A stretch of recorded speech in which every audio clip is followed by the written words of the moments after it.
ವೀಕ್ಷಕರೇ, ಪ್ರಚಲಿತ ಸುದ್ದಿಗಳನ್ನು ವೀಕ್ಷಿಸುವ ಮುನ್ನ ಎಲ್ಲ ಅಭ್ಯರ್ಥಿಗಳ ಸೂಚನೆ, ತಮ್ಮ ವಿಡಿಯೋ ಕ್ವಾಲಿಟಿಯನ್ನು ಹೆಚ್ಚಿಸಿರಬೇಕು. ಯಾಕಂದರೆ ಹ್ಯಾಂಡ್ ರಿಟನ್ ಇರೋದರಿಂದ ನಿಮಗೆ ಸ್ಪಷ್ಟವಾಗಿ ಕಾಣಲಿ ಅಂತ ಈ ಸೂಚನೆ ಸ್ಪಷ್ಟಪಡಿಸುತ್ತೇನೆ. ಮೊದಲನೆಗೆ ಒಂದೊಂದು ಸುದ್ದಿಯನ್ನು ನೋಡ್ತಾ ಬರೋಣ. ಮೊದಲನೇದಾಗಿ ಇಂಡಿಯಾಸ್ ರೇರ್ ಅರ್ತ್ ಎಲಿಮೆಂಟ್ ಅಂತ ನ್ಯೂಸಲ್ಲಿದೆ. ದೂಧ್ವಾ tiger reserve ನ್ಯೂಸ್ದಲ್ಲಿದೆ. ಶೀಶಾ Mahal ನ್ಯೂಸ್ದಲ್ಲಿದೆ. ಹೆಲ್ಗೋಲ್ಯಾಂಡ್ ನ್ಯೂಸಲ್ಲಿದೆ.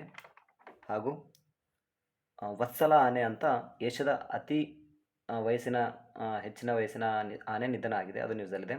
ಎರಾಸ್ಮಸ್ program ನ್ಯೂಸಲ್ಲಿದೆ. ವೇರಾಸಿ Rubin ವೀಕ್ಷಣಾಲಯ ನ್ಯೂಸಲ್ಲಿದೆ, ಚೀಲಿ ದೇಶದ್ದು.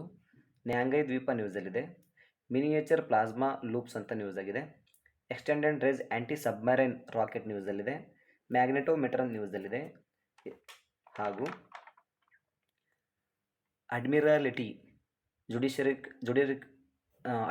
ಅಡ್ಮಿರಾಲಿಟಿ ಅಂತ jurisdiction and settlement of maritime claims act 2017 ಅಂದರೆ ಅಡ್ಮಿರಾಲಿಟಿ ನ್ಯಾಯವ್ಯಾಪ್ತಿ ಮತ್ತು ಕಡಲ ಹಕ್ಕುಗಳ ಇತ್ಯರ್ಥ ಕಾಯ್ದೆ 2017 ನ್ಯೂಸ್ದಲ್ಲಿದೆ.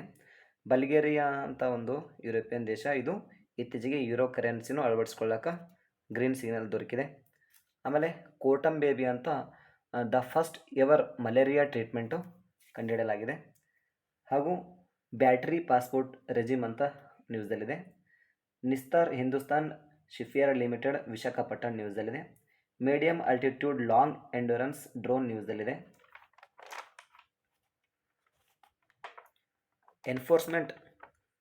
Enforcement case information report by ED ನ್ಯೂಸಲ್ಲಿದೆ, ನೋಡ್ಕೊಂಬೋಣ. ಜಾರಿ ಪ್ರಕರಣ ಮಾಹಿತಿ ವರದಿಯು ಇಡಿಯು ದಾಖಲಿಸಿದೆ, ಇದು ಸುದ್ದಿಯಲ್ಲಿದೆ, ನೋಡ್ಕೊಂಡು ಬರೋಣ. ಆಮೇಲೆ ಇಡಿ ಬಗ್ಗೆನೂ ಹೇಳ್ತೀನಿ. ಜೋನಲ್ ಕೌನ್ಸಿಲ್ ಅಥವಾ ವಲಯ ಮಂಡಳಿಗಳು ನ್ಯೂಸ್ದಲ್ಲಿದೆ, ನೋಡ್ಕೊಂಬರೋಣ. Agriculture monitoring and event detection AMED ಅಂತ API, ಇದು ಗೂಗಲ್ನಿಂದ ಇತ್ತೀಚೆಗೆ ಬಿಡುಗಡೆ ಇದೆ, ಇದು ಸುದ್ದಿಯಲ್ಲಿದೆ, ನೋಡ್ಕೊಂಬರೋಣ. ಆಮೇಲೆ ವರ್ಲ್ಡ್ ಪಾಪ್ಯುಲೇಷನ್ ಡೇ ನ್ಯೂಸ್ದಲ್ಲಿದೆ, ನೋಡ್ಕೊಂಬೋಣ. ತಲಾಶ್ ಇನಿಷಿಯೇಟಿವ್ ನ್ಯೂಸ್ದಲ್ಲಿದೆ, ನೋಡ್ಕೊಂಬೋಣ. ಬ್ಲಡ್ ಮನಿ ಅಂತ ಇದು ಸಹ ನ್ಯೂಸ್ದಲ್ಲಿದೆ, ನೋಡ್ಕೊಂಬರೋಣ. ಅಸ್ತ್ರ ಕ್ಷಿಪಣಿ ಇದು ನ್ಯೂಸ್ದಲ್ಲಿದೆ, ನೋಡ್ಕೊಂಬರೋಣ. Maratha military landscapes of India UNESCO world heritage ಸೈಟ್ಗೆ ಸೇರ್ಪಡೆಯಾಗಿದೆ, ಇದು ನೋಡ್ಕೊಂಬರೋಣ. ಭಾರತದಲ್ಲಿ ಮರಾಠ ಸೈನ್ಯ ಭೂದೃಶ್ಯಗಳು ವಿಶ್ವ ಪಾರಂಪರ್ಯ ಪಟ್ಟಿಗೆ ಸೇರ್ಪಡೆಯಾಗಿಗೊಂಡಿದ್ದು, ಇದು ಭಾರತದ 44ನೇ ಆಸ್ತಿಯಾಗಿದೆ ಅಂತ ನೋಡ್ಕೊಂಬರೋಣ. ನಂತರ ಸುದ್ದಿ ಸಂಚಾರ್ ಮಿತ್ರ ಸ್ಕೀಮ್ ಅಂತ ನೋಡ್ಕೊಂಬರೋಣ. ಈ ಟ್ರಕ್ ಇನಿಷಿಯೇಟಿವ್ ಸ್ಕೀಮ್ ನೋಡ್ಕೊಂಬರೋಣ. ಭದ್ರಕಾಳಿ ಸರೋವರ ನ್ಯೂಸಲ್ಲಿದೆ, ನೋಡೋಣ. ಆಕಾಶ್ ಮಿಸೈಲ್ ಸಿಸ್ಟಮ್ ಸುದ್ದಿಯಲ್ಲಿದೆ, ನೋಡೋಣ. ಬ್ರಿಕ್ಸ್ ಸಹ ಸುದ್ದಿಯಲ್ಲಿದೆ, ನೋಡ್ಕೊಂಬರೋಣ. ಆಪರೇಷನ್ ಶಿವ ಅಂತ ಸುದ್ದಿಯಲ್ಲಿದೆ, ನೋಡ್ಕೊಂಬರೋಣ. 3I ಅಟ್ಲಾಸ್ ಸುದ್ದಿಯಲ್ಲಿದೆ, ನೋಡ್ಕೊಂಬರೋಣ. ಆರ್ಡಿನರಿ ರೆಸಿಡೆಂಟ್ ಸಾಮಾನ್ಯ ನಿವಾಸಿ ಬಿಹಾರ್ನಲ್ಲಿ ಎಲೆಕ್ಷನ್ ಕಮಿಷನ್ವು SIR ಪರಿಷ್ಕರಣೆ ನಡೆಸುತ್ತಿದೆ, ಇದು ಸುದ್ದಿಯಲ್ಲಿ ನೋಡ್ಕೊಂಬರೋಣ. ತಾಲಿಸ್ಮಸ್ ಸೇವರ್ ಮಿಲಿಟರಿ ವ್ಯಾಯಾಮ 2025 ಸುದ್ದಿಯಲ್ಲಿದೆ, ನೋಡ್ಕೊಂಬರೋಣ. ತಾಲಿಸ್ಮಾನ್ ಅಂಥೇಳಿ. ನಂತರ ಫ್ಲೂ ಗ್ಯಾಸ್ ಡಿಸಲ್ಫರೈಸೇಷನ್ ಸುದ್ದಿಯಲ್ಲಿದೆ, ನೋಡ್ಕೊಂಬರೋಣ. ಡಿಸಲ್ಫರೈಸೇಷನ್ ಸುದ್ದಿ ನೋಡ್ಕೊಂಬರೋಣ. ಮೊದಲಿಗೆ ಒಂದೊಂದಾಗಿ ನೋಡ್ಕೊತ ಬರೋಣ. ನೋಡಿ ವೀಕ್ಷಕರೇ,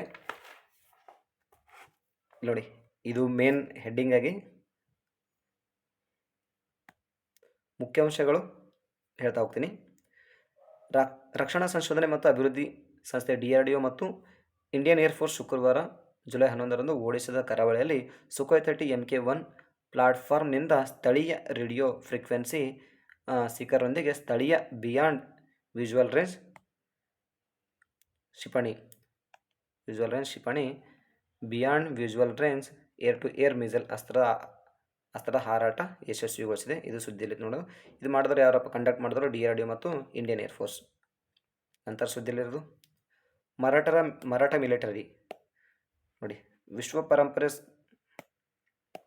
ವಿಶ್ವ ಪರಂಪರೆ ಸಮಿತಿಯು 47ನೇ ಅಧಿವೇಶನದಲ್ಲಿ ತೆಗೆದುಕೊಂಡ, ಅಂದರೆ ಲಾಸ್ಟ್ ಇಯರ್ 46ನೇದು ಇಂಡಿಯಾದಲ್ಲಿ ಆಗಿತ್ತು, ನವದೆಹಲಿಯಲ್ಲಿ ಕಂಡಕ್ಟ್ ಆಗಿತ್ತು.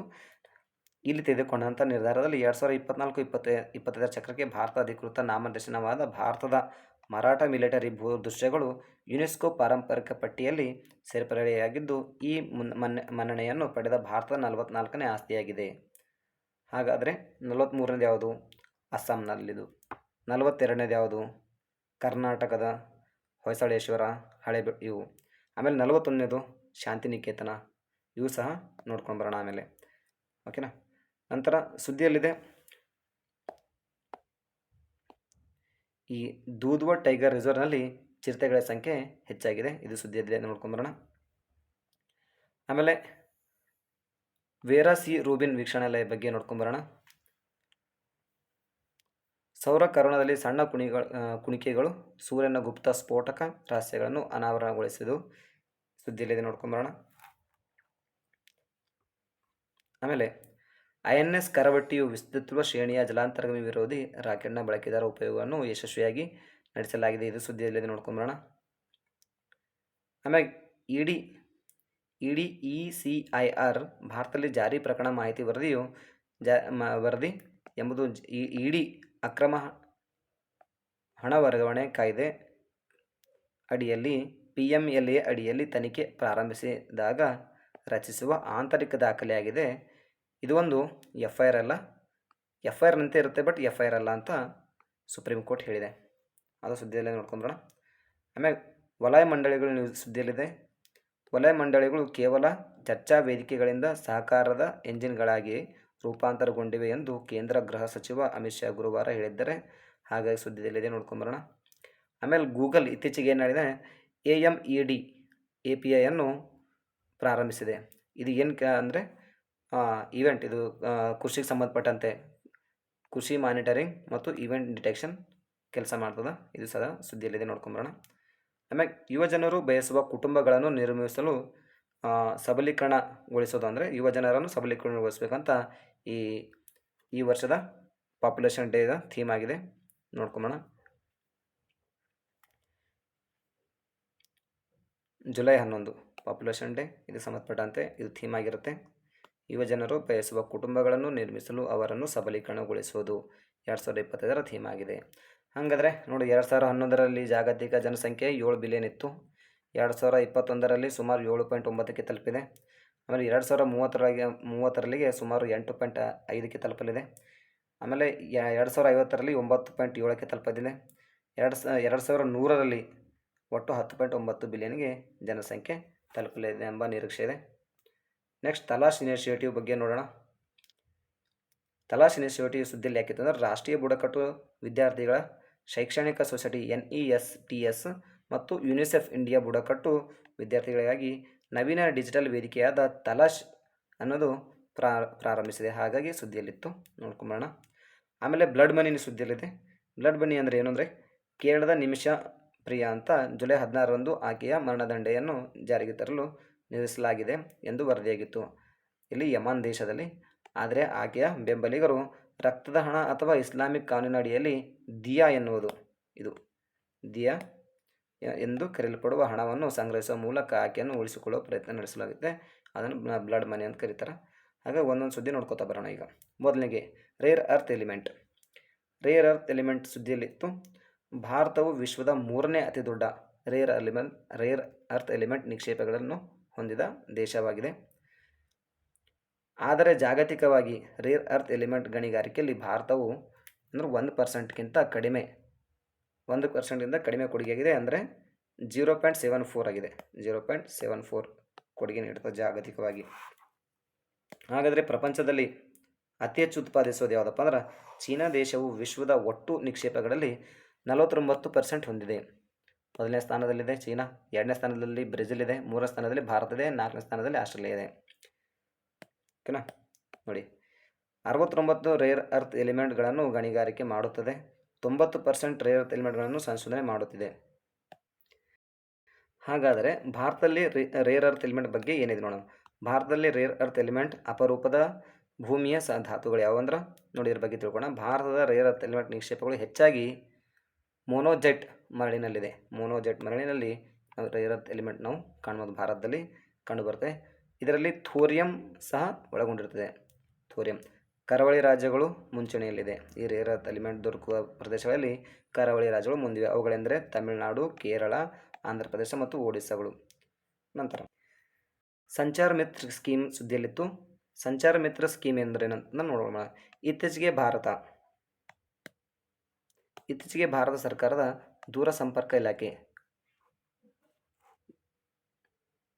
ಡಿಪಾರ್ಟ್ಮೆಂಟ್ ಆಫ್ ಟೆಲಿಕಮ್ಯುನಿಕೇಷನ್ ಯುವಕರನ್ನು ಡಿಜಿಟಲ್ ರಾಯಭಾರಿಗಳಾಗಿ ಸಬಲೀಕರಣಗೊಳಿಸಲು ದೇಶದಾದ್ಯಂತ ಸಂಚಾರ ಮಿತ್ರ ಉಪಕರಣ ಪರಿಚಯಿಸಲಾಗಿದೆ. ಯಾವುದು ಈ ಸಂಚಾರ ಮಿತ್ರ ಎನ್ನುವ ಉಪಕ್ರಮ ಪರಿಚಯಿಸಲಾಗಿದೆ. ಯಾಕಂದ್ರೆ ಯುವಕರನ್ನು ಡಿಜಿಟಲ್ ರಾಯಭಾರಿಗಳಾಗಿ ಸಬಲೀಕರಣಗೊಳಿಸುವುದಾಗಿದೆ ಅಂತ.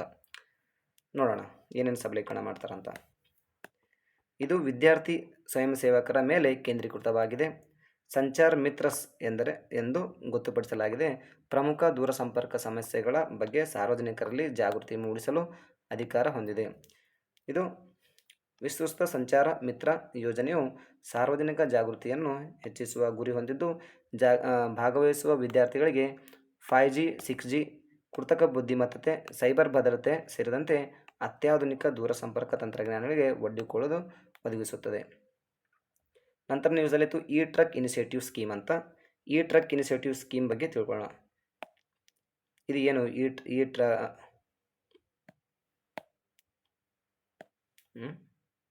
ನೋಡಿ, ಇತ್ತೀಚೆಗೆ ಭಾರತ ಸರ್ಕಾರದ ಭಾರಿ ಕೈಗಾರಿಕೆ ಉಕ್ಕಿನ ಸಚಿವರು PM ಡ್ರೈವ್ ಉಪಕ್ರಮದ ಅಡಿಯಲ್ಲಿ ವಿದ್ಯುತ್ ಟ್ರಕ್ ಅಂದರೆ EV ವೆಹಿಕಲ್ಗಳು ಅಥವಾ EV ಟ್ರಕ್ಗಳಿಗೆ ಆರ್ಥಿಕ ಪ್ರೋತ್ಸಾಹ ನೀಡುವ ಇ ಟ್ರಕ್ ಉಪಕ್ರಮ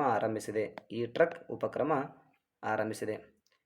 ಹಾಗಾದ್ರೆ ಏನಿಲ್ಲ, ಇವರಿಗೆ ಆರ್ಥಿಕವಾಗಿ ಪ್ರೋತ್ಸಾಹಧನ ನೀಡುವುದು ಈ ಟ್ರಕ್ಗಳಿಗೆಲ್ಲ ಅಂತ. ನೆಕ್ಸ್ಟ್ ಸುದ್ದಿಯಲ್ಲಿದೆ ಭದ್ರಾ ಕಾಳಿ ಸರೋವರ ಅಂತ. ಇದು ಸುದ್ದಿಯಲ್ಲಿತ್ತು. ಯಾಕೆ ಸುದ್ದಿಯಲ್ಲಿತ್ತು ನೋಡ್ಕೊಂಬರೋಣ. ಭದ್ರಕಾಳಿ ಸರೋವರ ದ್ವೀಪ ಅಭಿವೃದ್ಧಿಯನ್ನು ವಿಮರ್ಶಿಸುವಂತೆ ತೆಲಂಗಾಣ ಸರ್ಕಾರಕ್ಕೆ ಒತ್ತಾಯಗಳು ಬಂದಿವೆ. ಹಾಗಾಗಿ ಸುದ್ದಿಯಲ್ಲಿತ್ತು. ಏನೇನು ಒತ್ತಾಯಗಳು ಬಂದಿವೆ ನೋಡೋಣ. ಇದು ಪ್ರಸ್ತುತ ಎಲ್ಲಿ ಕಂಡು ಬರ್ತಂದ್ರೆ ವಾರಂಗಲ್ ಜಿಲ್ಲೆಯ ಒಂದು ಕೃತಕ ಸರೋವರ ಇದಾಗಿದೆ. 12ನೇ ಶತಮಾನದಲ್ಲಿ ಕಾಕತೀಯ ರಾಜವಂಶದ ಗಣಪತಿ ದೇವವನ್ನು ನಿರ್ಮಿಸಿದ್ದ ಇದು. ಈ ಸರೋವರವು ಕಾಕತೀಯ ಕಾಲುವೆ ಮೂಲಕ ಮಾನೇರು ಡ್ಯಾಮ್ಗೆ ಸಂಪರ್ಕ ಹೊಂದಿದೆ ಮತ್ತು ಈ ಸರೋವರದ ಮಧ್ಯೆ ದ್ವೀಪದಲ್ಲಿ ಭದ್ರಕಾಳಿ ದೇವಾಲಯ ಇದೆ. ಇದು ಕ್ರಿಸ್ತಶಕ 625ರಲ್ಲಿ ಚಾಲುಕ್ಯರ ಆಡಳಿತದಲ್ಲಿ ನಿರ್ಮಿಸಲಾಗಿತ್ತು ಅಂತ ತಿಳ್ಕೋಬಹುದು. ನೆಕ್ಸ್ಟ್ ಸುದ್ದಿಯಲ್ಲಿದ್ದು ಆಕಾಶ್ ಮಿಸೈಲ್ ಸಿಸ್ಟಮ್ ಸುದ್ದಿಯಲ್ಲಿತ್ತು. ಮಿಸೈಲ್ ಸುದ್ದಿಯಲ್ಲಿತ್ತು ನೋಡೋಣ. ಭಾರತದ ರಕ್ಷಣಾ ರಫ್ತಿಗೆ ಹೊಡೆತ. ಯಾಕಂದರೆ ಬ್ರೆಜಿಲ್ ದೇಶವು ಈ ಆಕಾಶ್ ಕ್ಷಿಪಣಿ ಸ್ವಾಧೀನಪಡಿಸಿಕೊಳ್ಳುವ ಮಾತುಕತೆ ಸ್ಥಗಿತಗೊಂಡಿದೆ. ಅಂದ್ರೆ ಖರೀದಿ ಮಾಡಬೇಕು, ಸ್ವಾಧೀನಪಡಿಸ್ಕೋಬೇಕಂತ ಇದು ಬ್ರೆಜಿಲ್ದು ಇದಿತ್ತು. ತದನಂತರದಲ್ಲಿ ಅದನ್ನು ಮಾತುಕತೆ ಮುಂದುವರಿಸಲಿಕ್ಕೆ ಹಿಂಜರಿದಿತ್ತು. ಹಾಗಾಗಿ ಈ ರಫ್ತುಗೆ ಹೊಡೆತ ಬಿದ್ದಿದೆ. ಹಾಗಾದರೆ ಆಕಾಶ್ ಮಿಸೈಲ್ ಬಗ್ಗೆ ತಿಳ್ಕೊಳ್ಳೋಣ. ಆಕಾಶ್ ಮಿಸೈಲ್ ಒಂದು short range surface to air ಅಂದರೆ ಭೂಮಿಯಿಂದ ಆಕಾಶಕ್ಕೆ ಚಿಮ್ಮುವ ಕ್ಷಿಪಣಿಯಾಗಿದೆ. ಇದು ಸ್ಥಳೀಯವಾಗಿ ಇಂಡಿಜಿನಿಯಸ್ಲಿ ಡಿಸೈನ್ಡ್ ಮತ್ತು ಡೆವಲಪ್ಡ್ DRDO ಆ್ಯಂಡ್ ಹೈದರಾಬಾದ್ ಬೇಸ್ನ ಕಂಪನಿ ಇವೆರಡು ಕೂಡಿ, ಹೈದರಾಬಾದ್ ಬೇಸ್ನ DRDO ಇನ್ನೊಂದು ಕಂಪನಿ ಇವೆರಡು ಕೂಡಿ ಇದು ಡೆವಲಪ್ ಮಾಡಿದೆ. ಇದು ಸಾಲಿಡ್ ಫ್ಯೂಲ್ನಿಂದ ನಡೆಯುತ್ತದೆ, ಚಲಿಸುತ್ತದೆ ಮತ್ತು ರಾಮ್ಜೆಟ್ ಪ್ರಪಲ್ಷನ್ ಹೊಂದಿದೆ. ಇದು ಎಷ್ಟು ಸ್ಪೀಡ್ ಅಂದ್ರೆ 2.5 to 3.5 ಮ್ಯಾಕ್ಸ್ ಸ್ಪೀಡ್ ಹೊಂದಿದೆ ಹಾಗೂ 25 ಕಿಲೋಮೀಟರ್ ದೂರ ಚಲಿಸಿದರೆ 18 ಕಿಲೋಮೀಟರ್ ಎತ್ತರದಲ್ಲಿ ದಾಳಿ ನಡೆಸಬಲ್ಲ ಅಂತ ಸಾಮರ್ಥ್ಯವನ್ನು ಈ ಆಕಾಶ್ ಮಿಸೈಲ್ ಹೊಂದಿದೆ. ನಂತರ ಅಸ್ತ್ರ ಕ್ಷಿಪಣಿ ಸುದ್ದಿಲಿತ್ತು. ಯಾಕೆ ಸುದ್ದಿಲಿತ್ತು ನೋಡ್ಕೊಂಬೋಣ. DRDO ಆ್ಯಂಡ್ ಇಂಡಿಯನ್ ಏರ್ಫೋರ್ಸ್ ಯಶಸ್ವಿಯಾಗಿ ಇದನ್ನು ಹಾರಾಟ ಮಾಡಿದೆ ನೋಡೋಣ. ಇತ್ತೀಚೆಗೆ DRDO ಇಂಡಿಯನ್ ಏರ್ಫೋರ್ಸ್ ಯೋಜಿತ ಅಸ್ತ್ರ ಕ್ಷಿಪಣಿ ಹಾರಾಟ ಪರೀಕ್ಷೆ ಯಶಸ್ವಿಗೊಳಿಸಿವೆ. ಹಾಗಾದರೆ ಅಸ್ತ್ರದ ಬಗ್ಗೆ ನೋಡೋಣ.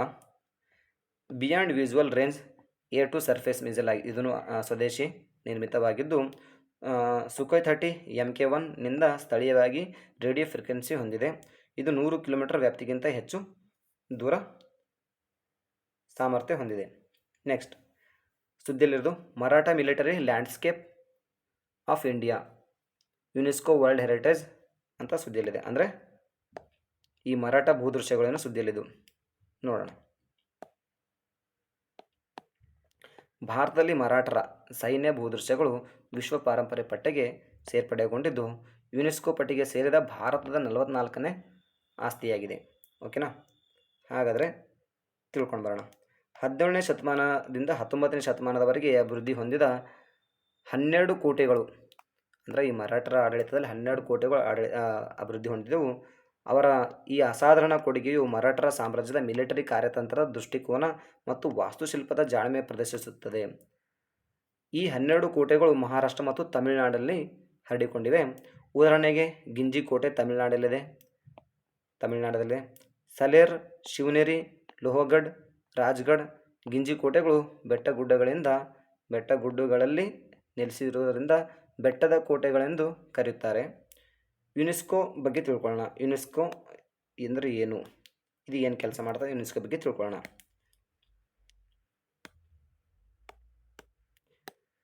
United Nation Educational, Scientific and Cultural Organisation. ಓಕೆನಾ, ಇದು ಏನು ಮಾಡ್ತಂದ್ರೆ ಕೆಲಸ, ಆ programme that designates and protect sites of outstanding universal value to humanity. ನೋಡಿ,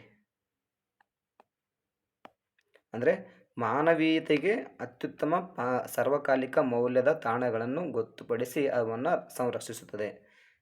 ಓಕೆನಾ, ಅದು ಯಾವಾಗ ಸ್ಥಾಪನೆ ಆಯಿತು ಅಂದರೂ 16 ನವೆಂಬರ್ 1945ರಲ್ಲಿ ಲಂಡನ್ನಲ್ಲಿ ಸ್ಥಾಪನೆ ಆಯಿತು. ಲಂಡನ್ನ ಯು ಕೆ ಅಂದರೆ ಯುನೈಟೆಡ್ ಕಿಂಗ್ಡಮ್ನ ಸ್ಥಾಪನೆ ಆಯಿತು. ಹೆಡ್ ಕ್ವಾರ್ಟರ್ ಇಲ್ಲಿದೆ ಅಂತಂದ್ರೆ ಡಿ ಫಾಂಟಿನೈ ಅಂದರೆ ಪ್ಯಾರಿಸ್ ಫ್ರಾನ್ಸ್ನ ರಾಜಧಾನಿ ಪ್ಯಾರಿಸ್ನಲ್ಲಿದೆ. ಅದು ಜಾಗ ಯಾವುದು ಅಂದ್ರೆ ಡಿ ಫಾಂಟಿನೈ ಅಂತ. ಹಾಗಾದರೆ ಭಾರತದಲ್ಲಿ ನೋಡ್ಕೊಂಬರೋಣ. 44ನೇದು ಈ ಮರಾಠರ ಭೂದೃಶ್ಯಗಳಾದರೆ 43ನೇದು ಯಾವುದಿತ್ತು ಅಂದ್ರೆ ನೋಡಿ, ಚೆರೈಡಿಯೋ ಮೊಯಿಡಮ್ಸ್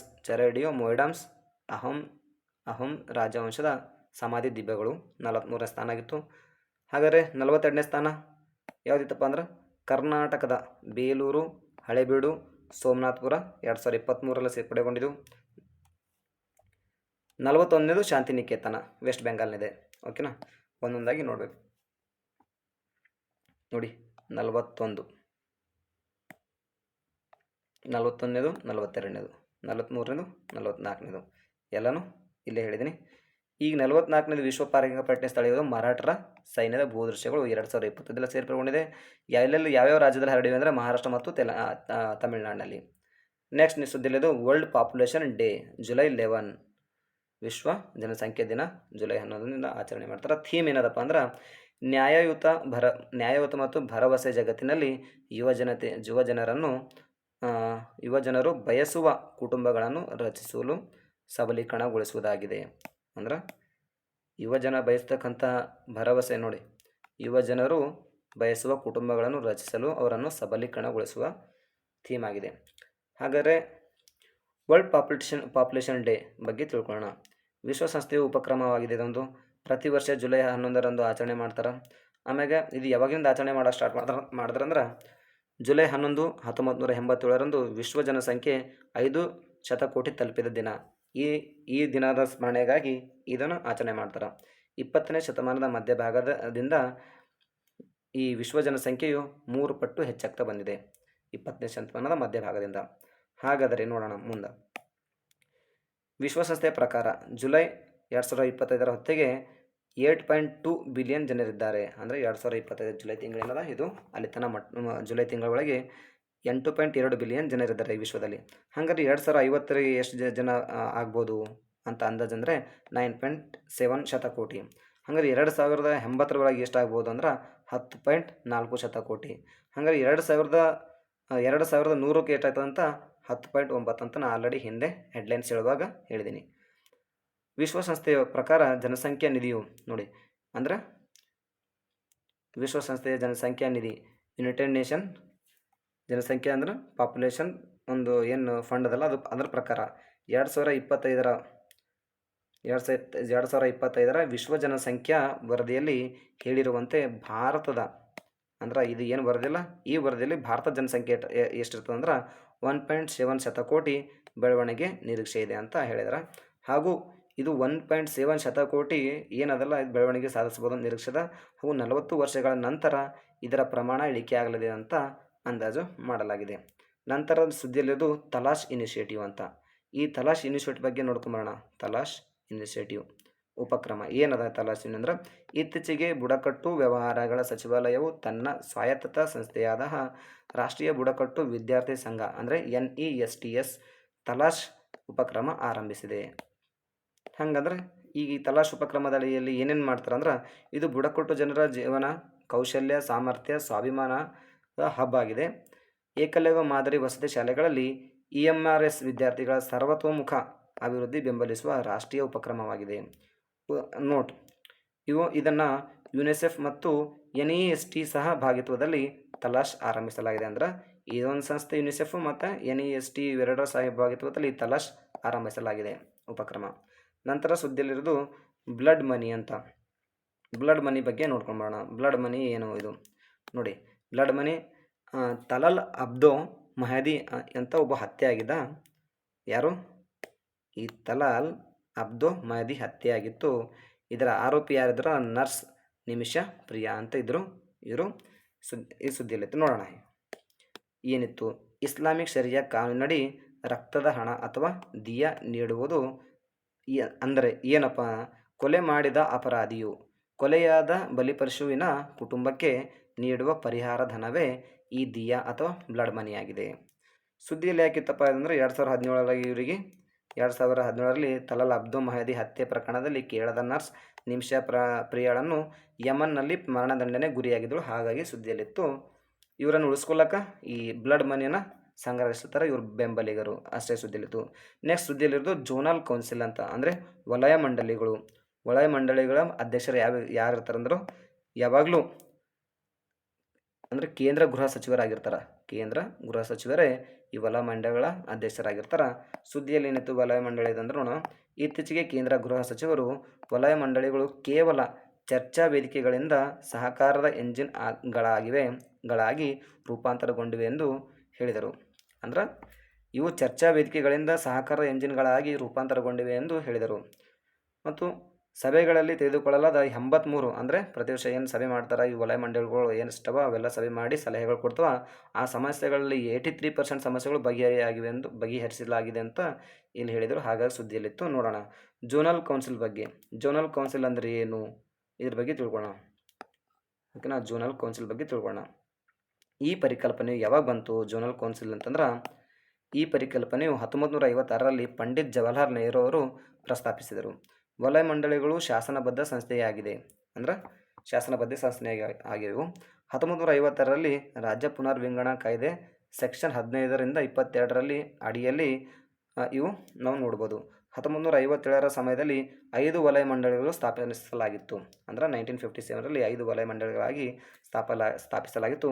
ಅವುಗಳೆಂದರೆ ಅವು ಯಾವುವು? ಓಕೆನಾ? ಅವು ಯಾವ್ಯಾವ ನೋಡ್ಕೊಂಬರೋಣ ನೋಡಿ. ಮೊದಲಿಗೆ ಉತ್ತರ ವಲಯ ಮಂಡಳಿ ಅಂತದ. ಅದು ಉತ್ತರ ವಲಯ ಮಂಡಳಿ ನಾರ್ತ್ ಜೋನಲ್ ಕೌನ್ಸಿಲ್ ಮತ್ತು ಕೇಂದ್ರ ಸೆಂಟ್ರಲ್, ಪೂರ್ವ, ಈಸ್ಟರ್ನ್, ವೆಸ್ಟರ್ನ್ ಮತ್ತು ಸದರ್ನ್ ವಲಯ ಮಂಡಳಿಗಳು ನಾವು ನೋಡ್ಬೋದು. ಹಾಗಾದರೆ ಉತ್ತರ ವಲಯ ಮಂಡಳಿಗಳು ಯಾವ್ಯಾವ ರಾಜ್ಯಗಳವ ಅಂತ ನೋಡ್ಕೊಂಬರೋಣ ನೋಡಿ. ಹರಿಯಾಣ ಇದೆ, ಹಿಮಾಚಲ ಪ್ರದೇಶ ಇದೆ, ಜಮ್ಮು ಕಾಶ್ಮೀರ ಇದೆ, ಪಂಜಾಬ್ ಇದೆ, ರಾಜಸ್ಥಾನ್ ಇದೆ ಮತ್ತು ಇದು ದಿಲ್ಲಿ, ಚಂಡೀಗಢ ಮತ್ತು ಲಡಾಖ್ ಒಳಗೊಂಡಿದೆ. ದಿಲ್ಲಿನೂ ಇದೆ. ನೆಕ್ಸ್ಟ್ ಕೇಂದ್ರ ವಲಯ ಮಂಡಲದಲ್ಲಿ ನೋಡಿರಿ ಏನೇನಿದೆ ಅಂದರೆ ಛತ್ತೀಸ್ಗಢ ಇದೆ, ಉತ್ತರಾಖಂಡ್ ಇದೆ, UP ಇದೆ, MP ಇದೆ, ಮಧ್ಯಪ್ರದೇಶ. ಇವರು ಕೇಂದ್ರ ಸೆಂಟ್ರಲ್ನಲ್ಲಿ. ಪೂರ್ವದಲ್ಲಿ ಬಿಹಾರ್, ಒಡಿಸ್ಸಾ, ವೆಸ್ಟ್ ಬೆಂಗಾಲ್, ಜಾರ್ಖಂಡ್ ಒಳಗೊಂಡಿದೆ. ಪೂರ್ವ ಅಂದರೆ ಈಸ್ಟರ್ನ್ ಜೋನಲ್ದಲ್ಲಿ. ವೆಸ್ಟರ್ನ್ ಜೋನಲ್ ಕೌನ್ಸಿಲ್ದಾಗ ಏನಿದೆ ಅಂದರೆ ಗುಜರಾತ್ ಇದೆ, ಮಹಾರಾಷ್ಟ್ರ ಇದೆ, ಗೋವಾ ಇದೆ, ದಿಯು ದಮನ್ ನಗರ, ದಾದ್ರಾ ಹವೇರಿ ನಗರ ಎಲ್ಲ ಒಳಗೊಂಡಿದೆ ಪಶ್ಚಿಮದಲ್ಲಿ. ದಕ್ಷಿಣ ವಲಯ ಮಂಡಲದಲ್ಲಿ ಆಂಧ್ರ ಪ್ರದೇಶ, ತೆಲಂಗಾಣ, ತಮಿಳುನಾಡು, ಕರ್ನಾಟಕ, ಕೇರಳ ಮತ್ತು ಪುದುಚೇರಿಯನ್ನು ಈ ಸದರ್ನ್ ಜೋನಲ್ ಕೌನ್ಸಿಲ್ನಲ್ಲಿ ಈ ರಾಜ್ಯಗಳನ್ನು ಇವೆ. ನೋಟ್ ಇಲ್ಲೇನೋ ಒಂದು ಟಿಪ್ಪಣಿ ಇದೆ, ನೋಡೋಣ ಬರೋಣ. 23 ಡಿಸೆಂಬರ್ 2002ರಂದು ಅಧಿಸೂಚನೆ ಹೊರಡಿಸಿ ಸಿಕ್ಕಿಂ ಸಹ ಈಸ್ಟರ್ನ್ ಜೋನಲ್ಗೆ ಅಂದರೆ ಈಶಾನ್ಯ ಮಂಡಳಿಗೆ ತಿದ್ದುಪಡಿ ಕಾಯ್ದೆ 2002ರಲ್ಲಿ ಸಿಕ್ಕಿಂ ಸೇರ್ಪಡೆಯಾಯಿತು. ಈಶಾನ್ಯ ವಲಯ ಮಂಡಳಿ ಯಾವಾಗ ಸ್ಥಾಪನೆ ಆಯಿತು ಅಂದ್ರೆ ನೋಡೋಣ. ಈಶಾನ್ಯ ವಲಯ ಮಂಡಳಿ ಮೊದಲು 5 ಹೇಳಿದೆ, ಇದು 6ನೇದು. ಇದು 1952ರಲ್ಲಿ ಈಶಾನ್ಯ ವಲಯ ಮಂಡಳಿ ಕಾಯ್ದೆಯಲ್ಲಿ ಈಶಾನ್ಯ ರಾಜ್ಯಗಳು ಸೇರ್ಪಡೆ ಮಾಡಿದರು. 1972ದಾಗ. ಓಕೆನಾ. ಉದ್ದೇಶ ಯಾಕಪ್ಪ ಇವು ಝೋನಲ್ ಕೌನ್ಸಿಲ್ಗಳು ಪ್ರಾಮುಖ್ಯತೆ ಏನದ, ಯಾಕೆ ಇದ್ರದ್ದೇನು ಉದ್ದೇಶ ಅಂತ ನೋಡ್ಕೋಣ. ಅಂತಾರಾಜ್ಯ ಪ್ರಾದೇಶಿಕ ಸಮಸ್ಯೆಗಳ ಪರಿಹಾರ ಒದಗಿಸುವುದು, ಸಮತೋಲನ ಸಾಮಾಜಿಕ ಆರ್ಥಿಕ ಪ್ರಾದೇಶಿಕ ಅಭಿವೃದ್ಧಿ ಉತ್ತೇಜಿಸುವುದು, ಕೇಂದ್ರ ಮತ್ತು ರಾಜ್ಯಗಳ ಮತ್ತು ಕೇಂದ್ರಾಡಳಿತ ಪ್ರದೇಶಗಳ ನಡುವಿನ ಸಾಮರಸ್ಯ ಕಲ್ಪಿಸುವುದು ಮತ್ತು ಇವು ಸಲಹಾ ಸಂಸ್ಥೆಗಳಾಗಿ ಕಾರ್ಯನಿರ್ವಹಿಸುತ್ತವೆ. ಹಾಗಾಗಿ ಈ ಝೋನಲ್ ಕೌನ್ಸಿಲ್ ಬಗ್ಗೆ ಎಷ್ಟೊಂದು ತಿಳ್ಕೊಂಡಿದ್ದೀವಿ. ನೆಕ್ಸ್ಟ್ ನೋಡೋಣ. ನೆಕ್ಸ್ಟ್ ಸುದ್ದಿಲ್ಲದೆ agricultural monitoring event detection AMED AP ಅಂತ ಸುದ್ದಿಲಿದೆ. ಇದನ್ನು ಬಿಡುಗಡೆ ಮಾಡಿದರು ಗೂಗಲ್ ಸಂಸ್ಥೆಯವರು, ಗೂಗಲ್ದವರು. ಇದು ಏನು ಕೆಲಸ ಮಾಡ್ತದೆ ಅಂತ ನೋಡೋಣ. ಭಾರತ ದೇಶದಾದ್ಯಂತ ಬೆಳೆಗಳು ಕೃಷಿ ಕ್ಷೇತ್ರದ ಚಟುವಟಿಕೆಯ ಕುರಿತು ಮಾಹಿತಿಯನ್ನು ಒದಗಿಸುವ ಕೃಷಿ ಮಾನಿಟರಿಂಗ್ ಇವೆಂಟ್ ಡಿಟೆಕ್ಷನ್ ಅನ್ನು ಗೂಗಲ್ ಬಿಡುಗಡೆ ಮಾಡಿದೆ. ಕೃಷಿ ಮಾನಿಟರಿಂಗ್ ಇವೆಂಟ್ ಡಿಟೆಕ್ಷನ್ API ಅನ್ನು ಬಿಡುಗಡೆ ಮಾಡಿದೆ, ಸುದ್ದಿಯಲ್ಲಿತ್ತು. ನೆಕ್ಸ್ಟ್ ನೋಡೋಣ.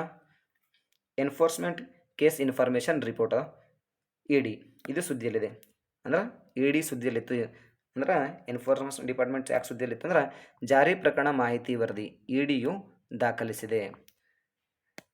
ಹಿಂಗಂದ್ರೆ ಏನಂತ ನೋಡ್ಕೊಂಬರೋಣ. ಇದು ಏನು ಇದು ಎನ್ಫೋರ್ಸ್ಮೆಂಟ್ ಕೇಸ್ ಇನ್ಫಾರ್ಮೇಷನ್ ರಿಪೋರ್ಟು ಅಂದ್ರೆ ಏನು, ECIR ಅಂತ ಕರೀತಾರೆ. ಹಂಗಂದ್ರೆ ಏನು ಅಂತ ತಿಳ್ಕೊಂಬರೋಣ. ಅಕ್ರಮ ಬೆಟ್ಟಿಂಗ್ ಅರ್ಜಿಗಳನ್ನು ಪ್ರಚಾರ ಮಾಡಿದ ಆರೋಪದಡಿಯಲ್ಲಿ ನಟರು, ದೂರದರ್ಶನ ನಿರೂಪಕರು, ಸಾಮಾಜಿಕ ಮಾಧ್ಯಮ ಪ್ರಭಾವಿಗಳು, ಯೂಟ್ಯೂಬರ್ಗಳು ಸೇರಿದಂತೆ 29 ವ್ಯಕ್ತಿಗಳ ವಿರುದ್ಧ ಜಾರಿ ನಿರ್ದೇಶನಾಲಯ EDಯು ಏನು ಮಾಡಿದೆ ಅಂದ್ರೆ ಇತ್ತೀಚೆಗೆ ಒಂದು ECIR ದಾಖಲಿಸಿದೆ. ಇವ್ರ ವಿರುದ್ಧ ECIR ದಾಖಲಿಸಿದೆ. ಯಾರ ವಿರುದ್ಧ? 29 ಜನರ ವಿರುದ್ಧ. ಯಾರು ಅಂತ ನಾವು ಓದಿ ಹೇಳಿನಿ. ಅಕ್ರಮ ಬೆಟ್ಟಿಂಗು, TV ಪ್ರಚಾರಕರು, ನಟರು, ದೂರದರ್ಶಕರು, ಸಾಮಾಜಿಕ ಮಾಧ್ಯಮದ ಪ್ರಭಾವಿಗಳು, ಯೂಟ್ಯೂಬರ್ಗಳು ಸೇರಿದಂತೆ 29 ಜನರನ್ನ ವಿರುದ್ಧ ECIR ದಾಖಲಿಸಿದೆ. ಹಾಗಾದರೆ ನೋಡೋಣ. ED ಸಲ್ಲಿಸಿದ ದೂರಿನ ಔಪಚಾರಿಕ ನಮೂದೆ ಈ ECIR ಆಗಿದೆ. ECIR ಅಂದ್ರೆ ಒಂದು ಔಪಚಾರಿಕ ನಮೂದು. ಓಕೆನಾ. ಅಂದರೆ ಹಣ ವರ್ಗಾವಣೆ ಬಗ್ಗೆ ಮಾಹಿತಿ ಪಡೆದಾಗಲೆಲ್ಲ ಹಣ ವರ್ಗಾವಣೆ ಅಪರಾಧದ ಕುರಿತು ಒಳಗೊಂಡ ಔಪಚಾರಿಕ ವರದಿಯೇ ECIR ಆಗಿದೆ. ED ಏನೇನು ಕೆಲಸ ಮಾಡ್ತದ? ED ಏನು ಕೆಲಸ ಮಾಡ್ತದೆ ಅಂದ್ರೆ ಮೊದಲ ಕಾರ್ಯ ಆಸ್ತಿ ಮುಟ್ಟುಗೋಲು ಮಾಡ್ತದ ಮತ್ತು ಬಂಧನ ಆರಂಭಿಕ ಕಾರ್ಯ ಆಗಿದೆ. ಇದು ಆಸ್ತಿ ಮುಟ್ಟುಗೋಲು ಹಾಕೋದು ಮತ್ತು ಬಂಧನವೇ ಆರಂಭಿಕ ಕಾರ್ಯ. ಹಾಗಾದರೆ ECIR ಬಗ್ಗೆ ಅಂದ್ರೆ ಜಾರಿ ಪ್ರಕರಣ ಮಾಹಿತಿ ವರದಿ ಹಂಗಂದ್ರೆ ಏನು ಅಂತ ನೋಡ್ಕೊಂಬರೋಣ. ಜಾರಿ ಪ್ರಕರಣ ಮಾಹಿತಿ ವರದಿ ECIR ಅಂದ್ರೆ ಏನು? ಶಾಸನಬದ್ಧವಲ್ಲದ ಆಂತರಿಕ ದಾಖಲೆ ಇದೆ.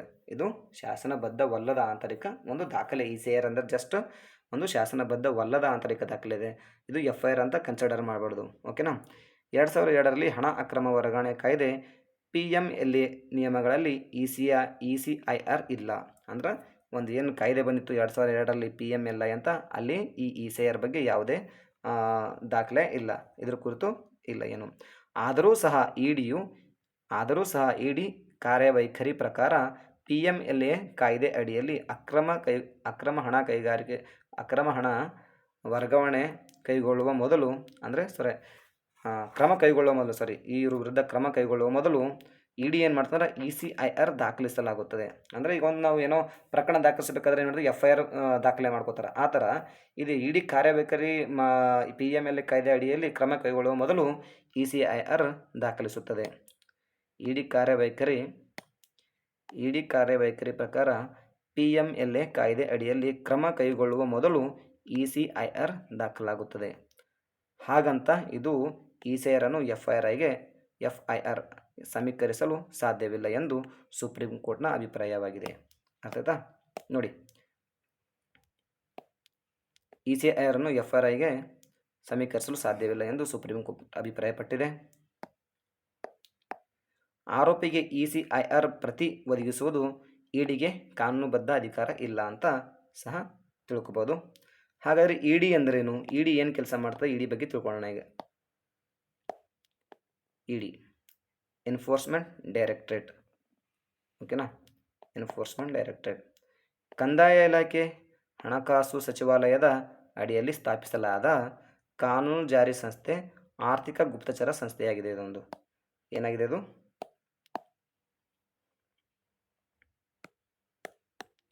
ಕಂದಾಯ ಇಲಾಖೆ ಹಣಕಾಸು ಸಚಿವಾಲಯದ ಅಡಿಯಲ್ಲಿ ಸ್ಥಾಪಿಸಲಾದ ಕಾನೂನು ಜಾರಿ ಸಂಸ್ಥೆ ಆರ್ಥಿಕ ಗುಪ್ತಚರ ಸಂಸ್ಥೆಯಾಗಿದೆ. ಇದು ಯಾವಾಗ ಸ್ಥಾಪನೆ ಮಾಡಿದ್ರು ಅಂದರು ನೋಡಿ, 1965ರಲ್ಲಿ ಸ್ಥಾಪಿಸಲಾಗಿತ್ತು.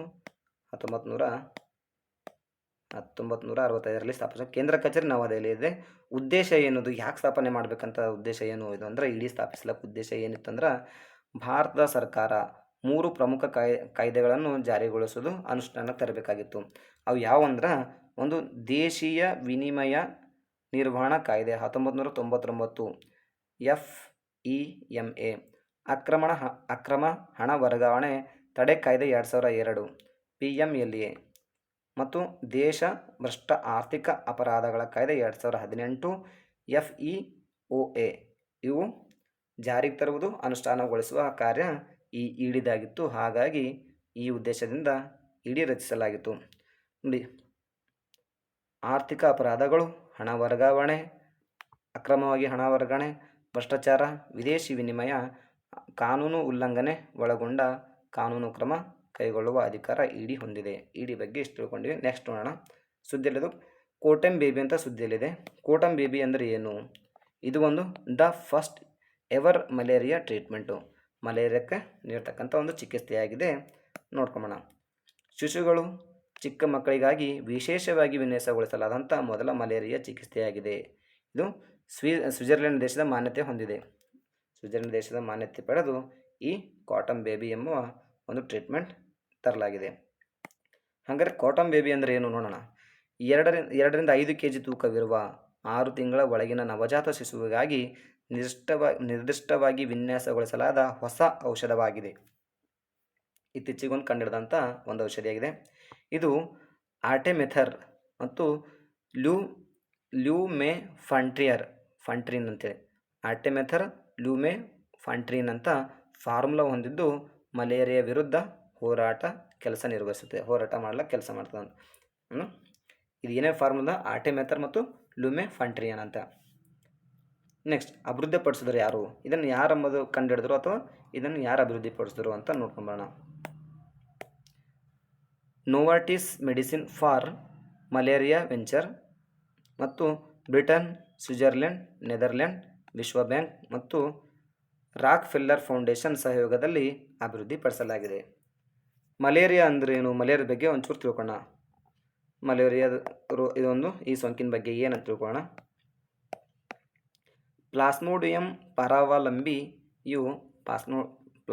ಪರಾವಲಂಬಿಯು ಸೋಂಕಿತ ಅನಾಫಿಲಸ್ ಹೆಣ್ಣು ಸೊಳ್ಳೆ ಕಡಿತದಿಂದ ಈ ಮಲೇರಿಯಾ ರೋಗ ಹರಡುತ್ತದೆ. ಇದೊಂದು ಸಾಂಕ್ರಾಮಿಕವಲ್ಲದ ರೋಗ ಆಗಿದೆ. ಇದು ಒಬ್ಬರಿಂದ ಒಬ್ಬರಿಗೆ ಬರೋದಿಲ್ಲ. ಡೈರೆಕ್ಟು ಪ್ಲಾಸ್ಮೋಡಿಯಂ ಪರಾವಲಂಬಿ ಹೆಣ್ಣು ಅದೇನು ಅನಾಫಿಲಸ್ ಸೊಳ್ಳೆ ಕಡಿತದಿಂದ ಬರ್ತದೆ. ನೆಕ್ಸ್ಟ್ ಸುದ್ದಿಯಲ್ಲಿರೋದು ಬ್ಯಾಟರಿ ಪಾಸ್ಪೋರ್ಟ್ ರೆಜಿಮ್ ಅಂತ. ಬ್ಯಾಟ್ರಿ ಪಾಸ್ಪೋರ್ಟ್ ರೆಜಿಮ್ ಸುದ್ದಿಯಲ್ಲಿದೆ. ಬ್ಯಾಟ್ರಿ ಪಾಸ್ಪೋರ್ಟ್ ರೆಜಿಮ್ ಅಂದರೆ ಏನು ನೋಡೋಣ. ವಿದ್ಯುತ್ ವಾಹನ EV ವೆಹಿಕಲ್ ಮಾಲೀಕರಿಗೆ ಬ್ಯಾಟರಿಗಳ ಬಗ್ಗೆ ವಿವರವಾದ ಡಿಜಿಟಲ್ ಮಾಹಿತಿಯನ್ನು ನೀಡಲು ಬ್ಯಾಟ್ರಿ ಪಾಸ್ಪೋರ್ಟ್ ವ್ಯವಸ್ಥೆ ಜಾರಿಗೆ ತರಲಾಗಿದೆ. ಉದ್ದೇಶ ಏನಿತ್ತು?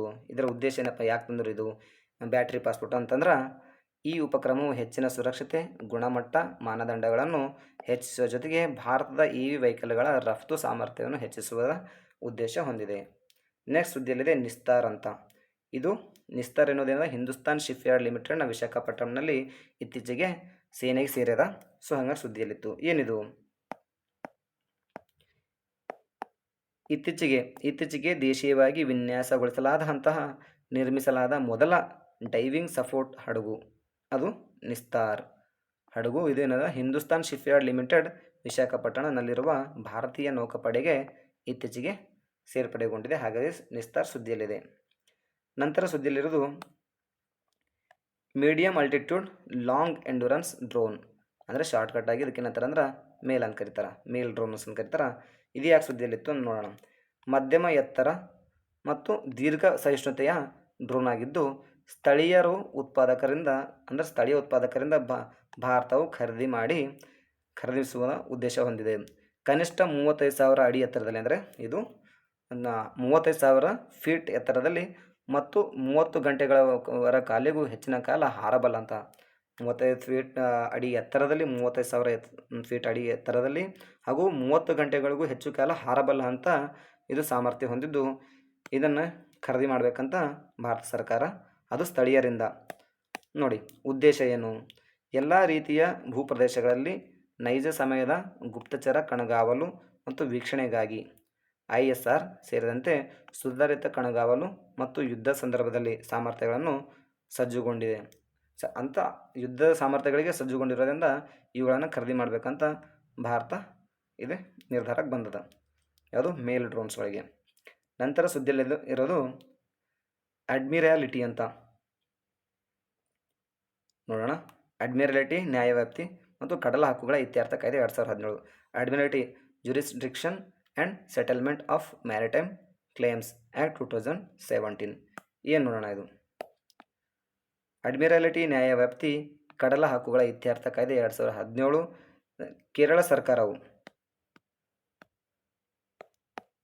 ಕೇರಳ ಸರ್ಕಾರವು ಈ ಕಾಯ್ದೆಯು ಸೆಕ್ಷನ್ 4ರ ಅಡಿಯಲ್ಲಿ ನ್ಯಾಯಾಲಯದಲ್ಲಿ ಮೊಕದ್ದಮೆ ಹೂಡಿದ ನಂತರ ಕೇರಳ ಹೈಕೋರ್ಟ್ ಇತ್ತೀಚೆಗೆ ಲೈಬೇರಿಯನ್ ಕಂಟೇನರ್ ಒಂದು, ಅದು ಲೈಬೇರಿಯನ್ ದೇಶಕ್ಕೆ ಸಂಬಂಧಪಟ್ಟಂಥ ಒಂದು ಕಂಟೇನರ್ ಹಡಗುಗಳು, ಆ ಹಡಗಿನ ಹೆಸರು MSC ಅಂತ, MSC ಅಕೆಟೇಟಾ 2 ಅದು MSC ಅಕೆಟೇಟಾ 2 ಅನ್ನು ಷರತ್ತುಬದ್ಧ ಬಂಧನಕ್ಕೆ ಆದೇಶ ನೀಡಿದೆ. ಯಾವುದು? ಕೇರಳ ಹೈಕೋರ್ಟ್. ಓಕೆನಾ? ಷರತ್ತುಬದ್ಧ ಬಂಧನಕ್ಕೆ ಆದೇಶ ನೀಡಿತು. ಹಾಗಾಗಿ ಸುದ್ದಿಯಲ್ಲಿದೆ. ಹಾಗಾದರೆ ಇದು ಅಡ್ಮಿರಾಲಿಟಿ ನ್ಯಾಯವ್ಯಾಪ್ತಿ ಮತ್ತು ಕಡಲ ಹಕ್ಕುಗಳ ಇತ್ಯರ್ಥ ಕಾಯ್ದೆ 2017 ಏನನ್ನು ಹೇಳ್ತದ ಅಂತ ನೋಡ್ಕೊತಾ ಬರೋಣ. ಈಗ ನೋಡೋಣ. ಈ ಕಾಯ್ದೆಯು ಹಡಗುಗಳಿಗೆ ಸಂಬಂಧಿಸಿದಂಥ ಕಾನೂನು ಕ್ರಮಗಳು, ಹಡಗಿನ ಬಂಧನ ಮತ್ತು ಬಂಧನ ಮಾರಾಟ, ಅಡ್ಮಿರಾಲಿಟಿ ನ್ಯಾಯವ್ಯಾಪ್ತಿಗೆ ಸಂಬಂಧಿಸಿದ ಅಥವಾ ಪ್ರಾಸಂಗಿಕವಾದ ಇತರ ವಿಷಯಗಳಿಗೆ ಸಂಬಂಧಿಸಿದೆ ಅಸ್ತಿತ್ವದಲ್ಲಿರುವ ಕಾನೂನುಗಳನ್ನು ಒಟ್ಟುಗೂಡಿಸುತ್ತದೆ. ನೋಡೋಣ, ಇದು ಯಾವಾಗಿಂದ ಬಂತು? ಅಡ್ಮಿರಾಲಿಟಿ ಅನ್ನೋದು ಭಾರತದಲ್ಲಿ ಯಾವಾಗ ಪರಿಚಯ ಆಯಿತು ಅಂದ್ರೆ, ಅಡ್ಮಿರಾಲಿಟಿ ಕೋಡ್ ಆ್ಯಕ್ಟ್ 1860 ಆ್ಯಕ್ಟ್ 1861, ವಸಾಹತುಶಾಹಿ ನ್ಯಾಯಾಲಯಗಳ ಅಡ್ಮಿರಾಲಿಟಿ ಕಾಯ್ದೆ 1891 ಮತ್ತು 1865ರ ಲೇಟರ್ಸ್ ಪೇಟೆಂಟ್ ನಿಬಂಧನೆಗಳು ಯಾವಪ್ಪ ಅಂದ್ರೆ ಬಾಂಬೆ, ಕಲ್ಕತ್ತಾ, ಮದ್ರಾಸ್ ಹೈಕೋರ್ಟ್ಗಳ ವ್ಯಾಪ್ತಿಗೆ ಅನ್ವಯ. ಪ್ರಸ್ತುತ ಅಡ್ಮಿರಾಲಿಟಿ ನ್ಯಾಯವ್ಯಾಪ್ತಿ ಎಲ್ಲಿಂದ ಎಲ್ಲಿ ತನಕ ಇದೆ ಅಂತ ನೋಡೋಣ. ಪ್ರಸ್ತುತ ಅಡ್ಮಿರಾಲಿಟಿ ನ್ಯಾಯವ್ಯಾಪ್ತಿಯು ಬಾಂಬೆ, ಮದ್ರಾಸ್, ಕಲ್ಕತ್ತಾ, ಕರ್ನಾಟಕ, ಗುಜರಾತ್, ಒರಿಸ್ಸಾ, ಕೇರಳ, ಹೈದರಾಬಾದ್ ಹೈಕೋರ್ಟ್ಗಳು ಒಳಗೊಂಡಿದೆ. ನಂತರ ಸುದ್ದಿ ಇರೋದು ಬಲ್ಗೇರಿಯಾ ಅಂತ. ಇದು ಯುರೋಪಿಯನ್ ದೇಶ ಆಗಿದ್ದು, ಇದು ಜನವರಿ 1, 2026ರಿಂದ ಯೂರೋ ಕರೆನ್ಸಿ ಅಳವಡಿಸಿಕೊಳ್ಳಕ ಮುಂದಾಗಿದೆ. ಯಾವಾಗಿಂದ? ಯೂರೋ ಕರೆನ್ಸಿ ಅಳವಡಿಸಿಕೊಳ್ಳುತ್ತಿದೆ. ನೋಡೋಣ. ಯುರೋಪಿಯನ್ ಯೂನಿಯನ್ ಮಂತ್ರಿಗಳು ಜನವರಿ 1, 2026ರಿಂದ ಬಲ್ಗೇರಿಯಾಕ್ಕೆ ಯೂರೋವನ್ನು ಅಳವಡಿಸಿಕೊಳ್ಳಲು ಅಂತಿಮ ಹಸಿರು ನಿಶಾನೆ ತೋರಿವೆ. ಹಾಗೆ ಸುದ್ದಿಯಲ್ಲಿತ್ತು. ಹಾಗಾದರೆ ಬಲ್ಗೇರಿಯಾ ದೇಶದ ಬಗ್ಗೆ ತಿಳ್ಕೊಳ್ಳೋಣ.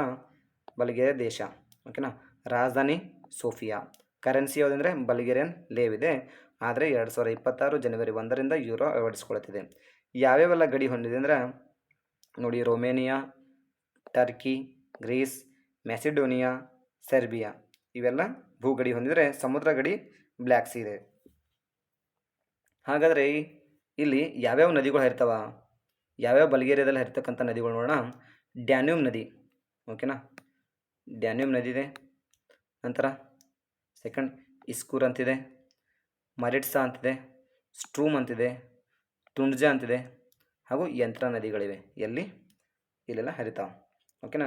ನೆಕ್ಸ್ಟ್ ಪರ್ವತಗಳು, ಬಲ್ಗೇರಿಯಾದಲ್ಲಿರ್ತಕ್ಕಂಥ ಪರ್ವತಗಳು ನೋಡಿ, ಮೌಂಟ್ ಬಾಲ್ಕನ್ ಅಂತ ಇದೆ, ಆಮೇಲೆ ರೋಡ್ಪೆ ಮೌಂಟೇನ್ ಇದೆ, ಆಮೇಲೆ ರಿಲಾ ಅಂತ. ಈ ರಿಲಾದಲ್ಲಿ ಅತಿ ಎತ್ತರದ ಪರ್ವತ ಶ್ರೇಣಿಗಳು ನಾವು ರಿಲಾದಲ್ಲಿ ನೋಡ್ಬೋದು. ಓಕೆನಾ? ಈಗ ವತ್ಸಲ ಆನಂತ ಸುದ್ದಿಯಲ್ಲಿತ್ತು. ವತ್ಸಲ ಆನೆ ಸುದ್ದಿಯಲ್ಲಿ ಯಾಕಿತ್ತು ಅಂದ್ರೆ, ಇದು ಪನ್ನ ಟೈಗರ್ ರಿಸರ್ವ್ನಲ್ಲಿತ್ತು ಮಧ್ಯಪ್ರದೇಶದಲ್ಲ.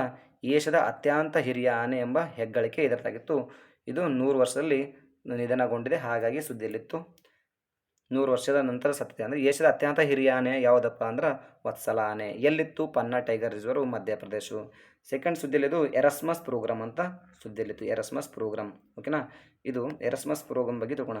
1987ರಲ್ಲಿ ಸ್ಥಾಪಿಸಲಾದ ಈ ಕಾರ್ಯಕ್ರಮವು ಅಂತಾರಾಷ್ಟ್ರೀಯ ಶೈಕ್ಷಣಿಕ ಚಲನಶೀಲತೆಯನ್ನು ಬೆಂಬಲಿಸುವ ಯುರೋಪಿಯನ್ ಒಕ್ಕೂಟ ಉಪಕ್ರಮವಾಗಿದೆ. ಅಂದ್ರೆ ಇದು ಯುರೋಪಿಯನ್ ಯೂನಿಯನ್ದು ಒಂದು ಒಂದು ಉಪಕ್ರಮ, ಒಂದು ಸ್ಕೀಮ್ ಅದ ಅಲ್ಲಿಂದು, ಯಾವುದು ಎರಸ್ಮಸ್ program. Next ಸುದ್ದಿಯಲ್ಲಿರೋದು wear C Rubin ವೀಕ್ಷಣಾಲಯ ಅಂಥೇಳಿ, ಇದು ಸುದ್ದಿಯಲ್ಲಿತ್ತು. ಇದು ಚಿಲಿ ದೇಶ ಇತ್ತೀಚೆಗೆ 3200 ಮೆಗಾಪಿಕ್ಸೆಲ್ ಕ್ಯಾಮ್ರಾ ಇರೋದು ಡಿಜಿಟಲ್ ಕ್ಯಾಮ್ರಾ ಬಳಸಿ ಇತ್ತೀಚೆಗೆ ವೀಕ್ಷಣೆ ಮಾಡ್ಯದ. ಸೊ ಸುದ್ದಿಯಲ್ಲಿತ್ತು. ನ್ಯಾಂಗೈ ದ್ವೀಪ ಇದು ಸಹ ಸುದ್ದಿಯಲ್ಲಿತ್ತು. ಇದರ ವಿಸ್ತೀರ್ಣ, ನ್ಯಾಂಗೈ ದ್ವೀಪದ ವಿಸ್ತೀರ್ಣ ಎಷ್ಟಿದೆ ಕೇವಲ ಅಂದ್ರೆ ವಿಸ್ತೀರ್ಣ ಕೇವಲ 3/2 ಭಾಗವು ಕಳೆದುಕೊಂಡಿದೆ. ಇದರ ಎಷ್ಟು ದ್ವೀಪ ಇತ್ತು ಅದರಲ್ಲಿ ಆಲ್ರೆಡಿ 3/2 ಭಾಗ ಕಳ್ಕೊಂಡಿದೆ. ಪ್ರಸ್ತುತ ಏಟಂದ್ರೆ 200 ಮೀಟರ್ ಉದ್ದ, 100 ಮೀಟರ್ ಅಗಲ ಹೊಂದಿದೆ. ಯಾವುದು ನ್ಯಾಂಗೈ ದ್ವೀಪ ಪ್ರಸ್ತುತ ಏಟಂದ್ರೆ 200 ಮೀಟರ್ಸ್ ಉದ್ದ, 100 ಮೀಟರ್ ಅಗಲ. ಹಾಗೂ ಭೌಗೋಳಿಕ ದೃಶ್ಯ ಇದು ಸಿಯರ್ ಲಿಯೋನ್ ಕರಾವಳಿ, ಪಶ್ಚಿಮ ಆಫ್ರಿಕಾ ಅಟ್ಲಾಂಟಿಕ್ ಸಾಗರದಲ್ಲಿದೆ. ಸಿಯರ್ ಲಿಯೋನ್ ಕರಾವಳಿಯ ಪಶ್ಚಿಮ ಆಫ್ರಿಕಾ ಅಟ್ಲಾಂಟಿಕ್ನಲ್ಲಿ ನಾವು ಇದು ನ್ಯಾಂಗೈ ದ್ವೀಪ ನೋಡ್ತೀವಿ. ಓಕೆನಾ. ನೆಕ್ಸ್ಟ್ ಸುದ್ದಿಯಲ್ಲಿದು ಮಿನಿಯೇಚರ್ ಪ್ಲಾಸ್ಮಾ ಲೂಪ್ಸ್ ಅಂತ ಸುದ್ದಿಯಲ್ಲಿದೆ. ಮಿನಿಯೇಚರ್ ಪ್ಲಾಸ್ಮಾ ಲೂಪ್ ಸುದ್ದಿಯಲ್ಲಿದ್ದು ಇದು ಇಂಡಿಯನ್ ಇನ್ಸ್ಟಿಟ್ಯೂಟ್ ಆಫ್ ಆಸ್ಟ್ರೋಫಿಸಿಕ್ಸ್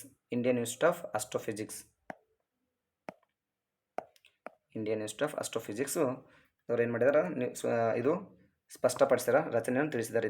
ಈ ಥರ ಏನಂದ್ರೆ ಭಾರತೀಯ ಖಗೋಳ ಭೌತಶಾಸ್ತ್ರಜ್ಞ ಸಂಸ್ಥೆ ಇಂಡಿಯನ್ ಇನ್ಸ್ಟಿಟ್ಯೂಟ್ ಆಸ್ಟ್ರೋಫಿಸಿಕ್ಸ್ ಅಂತ ಇವರು ಇತ್ತೀಚೆಗೆ ಏನು ಮಾಡ್ಯಾರ ಅಂದ್ರೆ ಹೆಚ್ಚಿನ ರೆಸಲ್ಯೂಷನ್ ಇಮೇಜಿಂಗ್ ಸ್ಪೆಕ್ಟ್ರೋಸ್ಕೋಪ್ ಬಳಸಿ ಮಿನಿಯೇಚರ್ ಪ್ಲಾಸ್ಮಾ ಲೂಪ್ಗಳನ್ನು ಸೃಷ್ಟಿ ರಚನೆಯನ್ನು ತಿಳಿಯಲು ಬಳಸಿದ್ದಾರೆ. ಅಂದರೆ ಇದೊಂದು ಬಳಸ್ಯಾರ ಏನು ತಿಳ್ಕೊಳಕ್ಕಂದ್ರೆ ಹೆಚ್ಚಿನ ರೆಸಲ್ಯೂಷನ್ ಇರತಕ್ಕಂಥದ್ದು ಸ್ಪೆಕ್ಟ್ರೋಸ್ಕೋಪ್ ಬಳಸಿ ಮಿನಿಯೇಚರ್ ಪ್ಲಾಸ್ಮಾ ಲೂಪ್ಗಳ ಬಗ್ಗೆ ಇದ್ರ ರಚನೆ ಬಗ್ಗೆ ತಿಳ್ಕೊಳಕ್ಕೆ ಬಳಸಿದ್ರೆ, ಹಾಗಾಗಿ ಸುದ್ದಿ ಇತ್ತು, ನ್ಯೂಸಲ್ಲಿತ್ತು. ಆಮೇಲೆ ಎಕ್ಸ್ಟೆಂಡ್ ರೇಂಜ್ ಆ್ಯಂಟಿ ಸಬ್ಮೆರಿನ್ ರಾಕೆಟು ERAS-R ಅಂಥೇಳಿ, ERAS-R ಇದೊಂದು ಸಬ್ಮೆರಿನ್ ರಾಕೆಟ್ ಇದೆ, ಇದು ಸುದ್ದಿಯಲ್ಲಿತ್ತು. ಇತ್ತೀಚೆಗೆ INS ಕರಾವತಿಯು ವಿಸ್ತೃತ ಶ್ರೇಣಿಯ ಜಲಾಂತರ್ಗಾಮಿ ವಿರೋಧಿ ರಾಕೆಟ್ ಇದಾಗಿದೆ. ಇದರ ERAS-ನ ಬಳಕೆಯ ಪ್ರಯೋಗ ಯಶಸ್ವಿಯಾಗಿ ನಡೆಸಿದ್ದಾರೆ. ಅಂದರೆ ಇದು ಬಳಸೋದ ಕುರಿತು ಯಶಸ್ವಿಯಾಗಿ ಮಾಡಿದ್ದಾರೆ. INS ಕರಾವತಿ ವಿಸ್ತೃತ ಶ್ರೇಣಿಯ ಜಲಾಂತರ್ಗಾಮಿ ವಿರೋಧಿ ರಾಕೆಟ್ ERAS-ನ ಬಳಕೆಯು ಪ್ರಾಯೋಗಿಕವಾಗಿ ಯಶಸ್ವಿಯಾಗಿ ನಡೆಸಲಾಗಿದೆ. ಹಾಗಾಗಿ ಇದನ್ನು ಸುದ್ದಿಯಲ್ಲಿತ್ತು. ಆಮೇಲೆ ಮ್ಯಾಗ್ನೆಟೋಮೀಟರ್ಸ್ ಅದ ಸುದ್ದಿಯಲ್ಲಿತ್ತು. ಮ್ಯಾಗ್ನೆಟೋಮೀಟರ್ ಯಾಕೆ ಸುದ್ದಿಯಲ್ಲಿತ್ತು ಅಂತ ನೋಡ್ಕೊಂಬರೋಣ. ವಿಜ್ಞಾನ ತಂತ್ರಜ್ಞಾನ ಇಲಾಖೆ ಸ್ವಾಯತ್ತತೆಯ ಸಂಸ್ಥೆ ಆದಂತಹ RRI ರಾಮನ್ ರಿಸರ್ಚ್ ಸಂಶೋಧನಾ ಸಂಸ್ಥೆ, ಇದರ ಸಂಶೋಧಕರು ಏನು ಮಾಡಿದ್ರೆ ಆಲ್ ಆಪ್ಟಿಕಲ್ ಕ್ವಾಂಟಮ್ ಮ್ಯಾಗ್ನೆಟೋಮೀಟರ್ನಲ್ಲಿ ಮ್ಯಾಗ್ನೆಟೋಮೆಟ್ರಿಗಾಗಿ ರಾಮನ್ ಚಾಲಿತ ಸ್ಪಿನ್ ಸ್ಪೆಕ್ಟ್ರೋಸ್ಕೋಪಿ ವಿಧಾನವನ್ನು ರೂಪಿಸಿದ್ದರು. ಅಂದ್ರೆ ಒಂದು ಸ್ಪಿನ್ ಸ್ಪೆಕ್ಟ್ರೋಸ್ಕೋಪಿ ವಿಧಾನ ರೂಪಿಸಲಿಕ್ಕೆ ಸುದ್ದಿಯಲ್ಲಿತ್ತು. ಹಾಗಾದ್ರೆ ಮ್ಯಾಗ್ನೆಟೋಮೀಟರ್ ಎಂದರೇನು, ಇದು ಏನು ಮಾಡ್ತದೆ ಮ್ಯಾಗ್ನೆಟೋಮೀಟರು ಅಂತ ನೋಡೋಣ.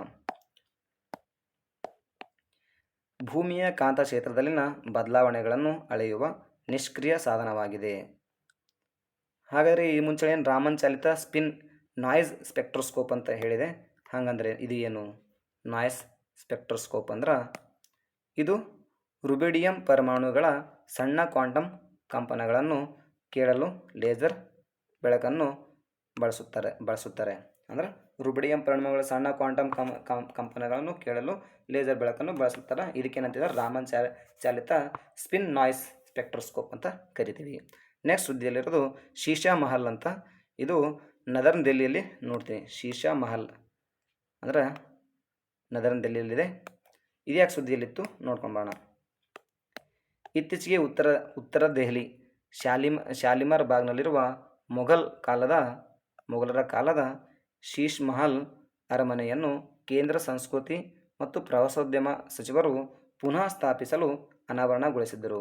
ಅಂದರೆ ಇದು ಮತ್ತೆ ಪುನಃ ಅನಾವರಣಗೊಳಿಸಿದಾರೆ. ಎದಕ್ಕೆ? ಪ್ರವಾಸೋದ್ಯಮಕ್ಕೆ, ಅದರ ಡೆವಲಪ್ಮೆಂಟ್ ಮಾಡೋಕ್ಕೆ. ಇದು ಏನು ಪ್ರಾಮುಖ್ಯತೆ ಹೊಂದಿತ್ತು, ಯಾಕೆ ಇದು ಇಷ್ಟು ವಿಶೇಷತೆ ಅಂದ್ರೆ ಇದನ್ನು 1653ರಲ್ಲಿ ಮೊಘಲ್ ಚಕ್ರವರ್ತಿಯಾದಂಥ ಶಹಾಜಾನನ ಹೆಂಡತಿ, ಶಹಾಜಾನ್ ಅವರ ಪತ್ನಿ ಯಾದಂಥ ಇಜ್ ಉನ್ ನಿಶಾ ಬೇಗಂ ಅವರು ನಿರ್ಮಿಸಿದರು. ಯಾವುದು? ಶೀಶಾ ಮಹಲ್. ಯಾರು ನಿರ್ಮಿಸಿದ್ರು ಅಂದ್ರೆ ಈ ಶಹಜಾನನ ಹೆಂಡತಿ, ಅವಳ ಹೆಸರು ಇಜ್ ಉನ್ ನಿಶಾ ಬೇಗಂ ನಿರ್ಮಿಸಿದರು. ಈ ಸ್ಮಾರಕವು ಕಾಶ್ಮೀರದ ಶಾಲಿಮಾರ್ ಬಾಗ್ ಉದ್ಯಾನವನದ ಗೌರವಾರ್ಥ ಅಥವಾ ಮುಘಲ್ ಉದ್ಯಾನವನದ ವಾಸ್ತುಶಿಲ್ಪಕ್ಕೆ ಉದಾಹರಣೆಯಾಗಿದೆ, ಸಾಕ್ಷಿಯಾಗಿದೆ ಅಂತ ತಿಳ್ಕೊಬೋದು ನಾವು. ಇದು ಫೇಮಸ್ ಇರ್ಲಕ್ಕೇನಂದರೆ ಅವ್ರದ್ದು ಆಗಿನ ಕಾಲದ ಕಾಶ್ಮೀರದಾಗ ಏನದಲ್ಲ, ಕಾಶ್ಮೀರದ ಶಾಲಿಮಾರ್ ಬಾಗು ಅಲ್ಲಿನ ಉದ್ಯಾನವನ ಅದರಂತೆ ಅದರ ವಾಸ್ತುಶಿಲ್ಪ ಈ ಶೀಶ್ ಮಹಲ್ ಒಳಗೊಂಡಿದೆ. ಇದರ ನಿರ್ಮಾಣದ ಕುರಿತು ನೋಡೋಣ. ಇದು ಇಟ್ಟಿಗೆಗಳು, ಕೆಂಪು ಮರಳುಗಲ್ಲುಗಳಿಂದ ನಿರ್ಮಿಸಲ್ಪಟ್ಟಂಥ ಈ ಅರಮನೆಯು ಪೂರ್ವ ಪಶ್ಚಿಮದಲ್ಲಿ ಪ್ರವೇಶದ್ವಾರಗಳಿವೆ ಹಾಗೂ ಶೀಶ್ ಮಹಲ್ನ ಮುಖ್ಯ ಕಟ್ಟಡವು ಇದು ಬರದಾರಿಯನ್ನು ಹೊಂದಿದೆ. ಅದರ ಮೂಲಕ ನೀರಿನ ಕಾಲುವೆಯನ್ನು ಹರಿಯುತ್ತದೆ ಹಾಗೂ ಕಾಂಗ್ರಾ ರಾಜಸ್ಥಾನಿ ಕಲಾಂನವರು ಇಂತಹ ಕಲಾಕೃತಿ ಹೊಂದಿದ್ದು. ಅಂದ್ರೆ ಇಲ್ಲಿ ಏನೇನು ಕಲಾಕೃತಿಗಳಿದೆ ಅಂದರೆ ಕಾಂಗ್ರಾ ರಾಜಸ್ಥಾನಿ ಕಲಾಂನ ಇಂತಹ ಕಲಾಕೃತಿಗಳು ಹೊಂದಿದ್ದು ಕೇಶವ ಸೂರದಾಸ ಬಿಹಾರಿಗಳ ಕಾವ್ಯ ಕಲಾತ್ಮಕ ಪ್ರದರ್ಶನಗಳು ಅಥವಾ ದರ್ಶನಗಳ ಚಿತ್ರಗಳಿವೆ ಇದರ ಮೇಲೆ. ಹಾಗೂ ಔರಂಗಜೇಬನು ತನ್ನ ಸಾಮ್ರಾಜ್ಯಶಾಹಿ ಪಟ್ಟಾಭಿಷೇಕವನ್ನು 1458ರಲ್ಲಿ ಇದೇ ಶೀಶ್ ಮಹಲ್ನಲ್ಲಿ ನಡೆದಿತ್ತು ಅಂತ ಮಾಹಿತಿ. ಹಾಗೂ 1983ರಲ್ಲಿ ಶೀಶ್ ಮಹಲ್ ರಾಷ್ಟ್ರೀಯ ಸ್ಮಾರಕವೆಂದು ಘೋಷಿಸಲಾಯಿತು. ನಂತರ ಸುದ್ದಿಯಲ್ಲಿರೋದು ಹೆಲ್ಗೋಲ್ಯಾಂಡ್ ಅಂತ. ಈ ಹೆಲ್ಗೋಲ್ಯಾಂಡ್ ಯಾಕೆ ಸುದ್ದಿಯಲ್ಲಿತ್ತು ಅಂದ್ರೆ ನೋಡಿ, ಭೌತ ವಿಜ್ಞಾನಿ ಹೆಲ್ಗೋಲ್ಯಾಂಡನ್ನು ಕ್ವಾಂಟಮ್ ಸಿದ್ಧಾಂತದ ಜನ್ಮಸ್ಥಳವೆಂದು ಪರಿಗಣಿಸಲಾಗುತ್ತದೆ. ಇದೊಂದು ಹೆಲ್ಗೋಲ್ಯಾಂಡ್ ಅಂತ ಒಂದು ಸಣ್ಣ ಇದು ಇದೆ, ಲ್ಯಾಂಡ್ ಇದೆ. ಈ ಹೆಲ್ಗೋಲ್ಯಾಂಡ್ ಎಂಬುದಲ್ಲಿ ಕ್ವಾಂಟಮ್ ಸಿದ್ಧಾಂತದ ಜನ್ಮಸ್ಥಳ ಅಂತ ಈ ವಿಜ್ಞಾನಿಗಳು ಅದಕ್ಕೆ ಪರಿಗಣಿಸಲಾಗ್ತಾರೆ. ಯಾಕಂತಂದ್ರೆ ಈ ಸ್ಥಳ ಯಾಕೆ ಹಂಗೆ ಕರಿತಾನೆ, ಉತ್ತರ ಸಮುದ್ರದ ಜರ್ಮನ್ ಕೊಲ್ಲಿಯಲ್ಲಿ ಇದು ಡಾಯ್ಚ್ ಬುಚ್ ಇರುವ ಕೆಂಪು ಮರಳು ಕಲ್ಲಿನ ಬಂಡೆಗಳ ಒಂದು ಚುಕ್ಕೆ. ಅಂದ್ರೆ ಅಲ್ಲಿರ್ತಕ್ಕಂಥ ಒಂದು ಬಂಡೆಗಳ ಅಂಥದ್ದು ಒಂದು ಹೆಲ್ಗೋಲ್ಯಾಂಡ್ ಇದೆ. ಇದರ ವಿಸ್ತೀರ್ಣ ಕೇವಲ ಎಷ್ಟಿದೆ, ಕೇವಲ 1 ಚದರ ಕಿಲೋಮೀಟರ್ ವಿಸ್ತೀರ್ಣ ಹೊಂದಿದೆ. ಒಂದು ಕಾಲದಲ್ಲಿ ಇದು ಇದೇನಾಯ್ತು, ನೌಕಾಕೋಟೆಯಾಗಿತ್ತು ಒಂದು ಕಾಲದಾಗ. ಇದಕ್ಕೆ ಯಾಕೆ ಕ್ವಾಂಟಮ್ ಜನ್ಮಸ್ಥಳ ಅಂತ ಕರೀತಾರೆ ಅಂದ್ರೆ ಇಲ್ಲಿ ಹೇಳ್ತೀನಿ ನೋಡ್ರಿ. ಕ್ವಾಂಟಮ್ ಮೆಕ್ಯಾನಿಸಮ್ ಸಂಬಂಧಪಟ್ಟಂತೆ ಈ ವಾರ್ನರ್ ಹೈಸನ್ಬರ್ಗ್ ಅಂತ ಇವ್ರು ಏನು ಮಾಡಿದ್ದಾರೆ ಅಂದ್ರೆ, ವಾರ್ನರ್ ಹೈಸನ್ಬರ್ಗ್ ಅವರು ಕ್ವಾಂಟಮ್ ಮೆಕ್ಯಾನಿಸಮ್ ಅಭಿವೃದ್ಧಿಯಲ್ಲಿ ಪ್ರಮುಖ ಪಾತ್ರ ವಹಿಸಿದರು. ಇವರು ಅನಿಶ್ಚಿತ ತತ್ವಗಳ ಸೂತ್ರೀಕರಣದ ಮತ್ತು ಮ್ಯಾಟ್ರಿಕ್ಸ್ ಮೆಕ್ಯಾನಿಸಮ್ ವಿಧಾನಕ್ಕಾಗಿ 2ನೇ ವರ್ಲ್ಡ್ ವಾರ್ ಸಮಯದಲ್ಲಿ ಜರ್ಮನಿಯ ಪರಮಾಣು ವಿದಳನ ಸಂಶೋಧನೆಯ ಹೆಲ್ಗೋಲ್ಯಾಂಡ್ಗಾಗಿ ಕ್ವಾಂಟಮ್ ಜನ್ಮಸ್ಥಳ ಎಂದು ಕರೀತಾರೆ. ಅಂದರೆ ಇದೇ ಪ್ಲೇಸ್ನಾಗ ಹೋಗಿ ಇವರು ಜರ್ಮನಿಯ ಪರಮಾಣು ವಿದಳನ ಸಂಶೋಧನೆ ನಡೆಸಿದರು. ಹಾಗಾಗಿ ಇದು ಏನು ಕರೀತಾರೆ ಅಂದ್ರೆ ಹೆಲ್ಗೋಲ್ಯಾಂಡಿಗೆ ಈ ಥರ ಕ್ವಾಂಟಮ್ ಜನ್ಮಸ್ಥಳ ಅಂತ ಕರೀತಾರೆ. ಕ್ವಾಂಟಮ್ ಜನ್ಮಸ್ಥಳ ಅಂತ ಕರೀತಾರೆ. ಯಾಕಂದರೆ ಇವರು ವಾರ್ನರ್ ಹೈಸನ್ಬರ್ಗ್ ಅವರು 2ನೇ ವರ್ಲ್ಡ್ ವಾರ್ ಸಂದರ್ಭದಲ್ಲಿ ಅಲ್ಲೇ ಹೋಗಿ ಏನು ಮಾಡಿದರು, ಸಂಶೋಧನೆ ಮಾಡಿದರು. ಹಾಗಾಗಿ ಸ್ನೇಹಿತರೆ, ಅರ್ತ್ ಎಲಿಮೆಂಟ್ ಗಣಿಗಾರಿಕೆಯಲ್ಲಿ ಭಾರತ ಯಾಕೆ ಹಿಂದುಳಿತು ಅಂತ ಇದು ಇನ್ನು ಆಲ್ರೆಡಿ ರೇರ್ ಅರ್ತ್ ಎಲಿಮೆಂಟ್ ಬಗ್ಗೆ ಮೊದಲೇ ಹೇಳಿದ್ದೆ. ಸೊ ಇದೊಂದು ಪೇಜ್ ಏನಿದೆ ಸ್ಕಿಪ್ ಆಗಿ ಇಲ್ಲಿ ಬಂದು ಸೇರ್ಕೊಂಡಿದೆ. ಆದರೂ ಇಲ್ಲಿ ಮತ್ತೆ ಎಕ್ಸ್ಪ್ಲೇನ್ ಮಾಡ್ತೀನಿ. ಸೊ ಪೇಜ್ ಸ್ಕಿಪ್ ಆಗಿ ಇಲ್ಲಿ ಬಂದಿದೆ ಅಂತೇಳಿ ಬಿಟ್ಕೊಡ್ಬೇಡ್ರಿ, ತಿಳ್ಕೊರಿ. ರೇರ್ ಅರ್ತ್ ಎಲಿಮೆಂಟ್ ಬಗ್ಗೆ ನಾನು ಭಾರತ 3ನೇ ಸ್ಥಾನದಲ್ಲಿದೆ, ಚೀನಾ ಮೊದಲನೇ ಸ್ಥಾನದಲ್ಲಿದೆ ಅಂತ ಹೇಳ್ತಿದ್ದಿಲ್ಲ, ಅದ್ರ ಮುಂದುವರೆದ ಭಾಗ ಈ ಪೇಜ್ ಇಲ್ಲಿ ಕಂಟಿನ್ಯೂ ಆಗ್ತಿದೆ. ಸೊ ಇದನ್ನು ಮತ್ತೆ ಕಂಟಿನ್ಯೂ ಮಾಡಿ, ಓಕೆನಾ. ಈ ರೇರ್ ಅರ್ತ್ ಎಲಿಮೆಂಟ್ ಗಣಿಗಾರಿಕೆಯಲ್ಲಿ ಮತ್ತು ಸಂಸ್ಕರಣೆಯಲ್ಲಿ ಭಾರತ ಯಾಕೆ ಹಿಂದುಳಿತದ, ಇದು 3ನೇ ಸ್ಥಾನಕ್ಕೆ ಬರೋಣ ಕಾರಣ ಏನಂದ್ರೆ ಇಲ್ಲಿದೆ ನೋಡಿ, ಏನೇನು ಸಮಸ್ಯೆ ಇದೆ ಇಲ್ಲಿ ನೋಡೋಣ. ಸಂಕೀರ್ಣತೆ ಪ್ರಕ್ರಿಯೆ ಮತ್ತು ಅಪೂರ್ಣ ಕೈಗಾರಿಕೆ ಮೌಲ್ಯ ಸರಪಣಿ, ಹಾಗಾಗಿ ಹಿಂದುಳಿದೆ ಅಂತ ತಿಳ್ಕೊಂಬೋಣ ಒಂದೊಂದಾಗಿ, ಓಕೆನಾ. ರೇರ್ ಅರ್ತ್ ಎಲಿಮೆಂಟ್ಗಳು ಸಾಮಾನ್ಯವಾಗಿ ವಿಕಿರಣಶೀಲತೆಯೊಂದಿಗೆ ಸಂಬಂಧ ಹೊಂದಿವೆ. ಇದು ಹೊರತೆಗೆಯುವಿಕೆಯು ದೀರ್ಘ ಸಂಕೀರ್ಣ ದುಬಾರಿಯಾಗಿದೆ, ಅಂದರೆ ದೀರ್ಘ ಟೈಮ್ ಬೇಕು, ಸಂಕೀರ್ಣತೆ ಕ್ಲಿಷ್ಟಕರವಾಗಿದೆ, ದುಬಾರಿಯಾಗಿದೆ. ಹಾಗಾಗಿ ಮತ್ತು ಅಪೂರ್ವ ಕೈಗಾರಿಕಾ ಮೌಲ್ಯಗಳ ಸರಪಣಿ, ಅಂದರೆ ಭಾರತವು ಗಣಿಗಾರಿಕೆ ಬೇರ್ಪಡಿಸುವ ನವೀಕರಿಸುವ ಇಂಧನಗಳನ್ನು ಆಕ್ಸೈಡ್ಗಳಾಗಿ ಸಂಸ್ಕರಿಸುವ ಸೌಲಭ್ಯಗಳನ್ನು ಹೊಂದಿದೆ. ಅಂತಹ ಲೋಹಗಳನ್ನು ಹೊರತೆಗೆಯಬಹುದು, ಓಕೆನಾ. ಆದಾಗ್ಯೂ ಸಹ ಮಿಶ್ರಲೋಹಗಳು ಅಯಸ್ಕಾಂತಗಳಂಥ ಮಧ್ಯಂತರ ಉತ್ಪನ್ನಗಳನ್ನು ಉತ್ಪಾದಿಸುವ ಇದು ಸೌಲಭ್ಯಗಳನ್ನು ಕೊರತೆಯನ್ನು ಹೊಂದಿದೆ. ಈ ಕೊರತೆಗಳಿಂದಾಗಿ ಇಲ್ಲಿ ಉತ್ಪಾದಿಸೋದು ಕಷ್ಟ ಆಗ್ತಿದೆ. ರೇರ್ ಅರ್ತ್ ಎಲಿಮೆಂಟ್ಗಳ ಉಪಯೋಗ ಅಂದರೆ ಇವು ಎಲ್ಲಿ ಬಳಸಲಾಗ್ತದ ಅಂತ, ಎಲ್ಲಿ ಬಳಸ್ತಾರ, ಯಾಕೆ ಇದು ಹೆಚ್ಚು ಪ್ರಾಮುಖ್ಯತೆ ಅಂದ್ರೆ ನೋಡೋಣ. ಇದರ ಬಳಕೆ, ರೇರ್ ಅರ್ತ್ ಎಲಿಮೆಂಟ್ಗಳ ಉಪಯೋಗ ಎಲ್ಲಿ ಅಂತ ನೋಡ್ರಿ. ಎಲೆಕ್ಟ್ರಾನಿಕ್ಸ್ಗಳಲ್ಲಿ, ಕಂಪ್ಯೂಟರ್ ಮೆಮೊರಿಗಳಲ್ಲಿ ಮತ್ತು LED ಬಲ್ಬ್ಗಳಲ್ಲಿ, ನವೀಕರಿಸಬಹುದಾದಂಥ ಇಂಧನ ತಯಾರಿಕೆಗಳಲ್ಲಿ, ವಿಂಡ್ ಟರ್ಬೈನ್ಗಳಲ್ಲಿ, EV ವಾಹನಗಳಲ್ಲಿ, ಸೌರ ಫಲಕಗಳಲ್ಲಿ ಮತ್ತು ಇತರೆ ಅಪ್ಲಿಕೇಶನ್ಸು ಅಂದರೆ ಗಾಳಿ ಬಳಸ್ತಾರೆ. ವೇಗವರ್ಧಕಗಳಲ್ಲಿ, ಗಾಜು ತಯಾರಿಕೆಯಲ್ಲಿ, ರಕ್ಷಣಾ ಜ್ಞಾನಗಳಲ್ಲಿ ಎಲ್ಲ ಬಳಸ್ತಾರೆ ನೋಡೋಣ. ಎಲೆಕ್ಟ್ರಾನಿಕ್ಸ್ಲಿ ಸ್ಮಾರ್ಟ್ಫೋನು, ಕಂಪ್ಯೂಟರು, ಆಮ್ಯಾಗ ಡಿಜಿಟಲ್ ಕ್ಯಾಮ್ರಾ, TV, ಮಾನಿಟರ್ಗಳಲ್ಲೆಲ್ಲ ಬಳಸ್ತಾರೆ. ಸೊ ಹಾಗೆ ರೇರ್ ಅರ್ತ್ ಎಲಿಮೆಂಟು ಎಲ್ಲ ಕಡೆ ಬಳಸ್ತಾರೆ ಅಂತ ನೋಡ್ಬೋದು. ನಂತರ ಸುದ್ದಿಯಲ್ಲಿದ್ದು ದೂಧ್ವಾ ಟೈಗರ್ ರಿಸರ್ವರ್, ಇದು ಕಂಡುಬರ್ತದೆ ಉತ್ತರ ಪ್ರದೇಶದಲ್ಲಿ. ಯಾಕೆ ಸುದ್ದಿಯಲ್ಲಿತ್ತು ದೂಧ್ವಾ ಟೈಗರ್ ರಿಸರ್ವರು? ದೂಧ್ವಾ ಟೈಗರ್ ರಿಸರ್ವರು ಇದು ಉತ್ತರ ಪ್ರದೇಶದಲ್ಲದ. ಯಾಕೆ ಸುದ್ದಿಯಲ್ಲಿತ್ತು ಅಂದರೆ ಇತ್ತೀಚೆಗೆ ಒಂದರ ಪ್ರಕಾರ ಇದು ದೂಧ್ವಾ ಟೈಗರ್ ರಿಸರ್ವ್ನಲ್ಲಿ ಚಿರತೆಗಳ ಸಂಖ್ಯೆಯು 2022ರಿಂದ ಈಚೆಗೆ ಅಂದರೆ 2022ನಿಂದ ಈಚೆಗೆ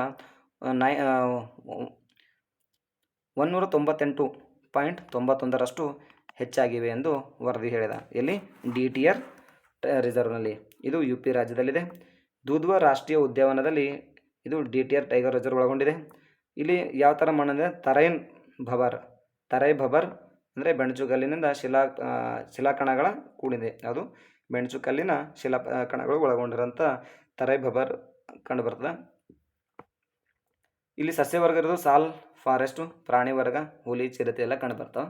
ನೆಕ್ಸ್ಟ್ ಸುದ್ದಿಯಲ್ಲಿರೋದು ಫ್ಯೂಲ್ ಗ್ಯಾಸ್ ಡಿಸಲ್ಫರೈಸೇಷನ್, ಇದು ಇಂಪಾರ್ಟೆಂಟ್ ಇದೆ, ನೋಡ್ಕೊಂಡು ಬರೋಣ. ಫ್ಯೂಲ್ ಗ್ಯಾಸ್ ಡಿಸಲ್ಫರೈಸೇಷನ್ ಅಂದ್ರೆ ಏನು? ಫ್ಯೂಲ್ ಗ್ಯಾಸ್ ಡಿಸಲ್ಫರೈಸೇಷನ್ ಅಂದರೆ ಏನು ಅಂದ್ರೆ ಏನಿಲ್ಲ, ಸಲ್ಫರ್ನ ಹೊರಸೂಸುವಿಕೆ ಕಡಿಮೆಗೊಳಿಸ್ಲಿಕ್ಕ ಇದು ಒಂದು ವಿಧಾನ.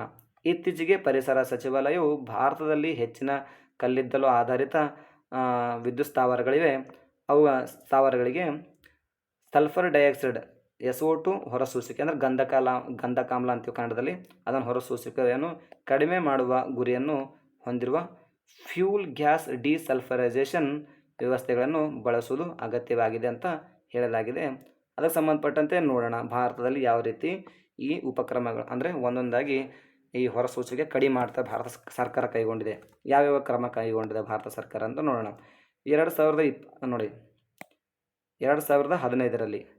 2015ರಲ್ಲಿ ಉಷ್ಣ ವಿದ್ಯುತ್ ಸ್ಥಾವರಗಳಿಗೆ ಕಠಿಣ ಹೊರಸೂಸುವಿಕೆ ಮಾನದಂಡಗಳ ಘೋಷಣೆ ಮಾಡಲಾಯಿತು. 2016ರಲ್ಲಿ ಪರಿಸರ, ಅರಣ್ಯ, ಹವಾಮಾನ ಬದಲಾವಣೆ ಸಚಿವಾಲಯವು ಇದು ಫ್ಯೂಲ್ ಡಿಸಲ್ಫರೈಸೇಷನ್ ನೋಡಿ ಇದು FGD ಬರೆಯಕ್ಕಿತ್ತು ನಾನು, FGD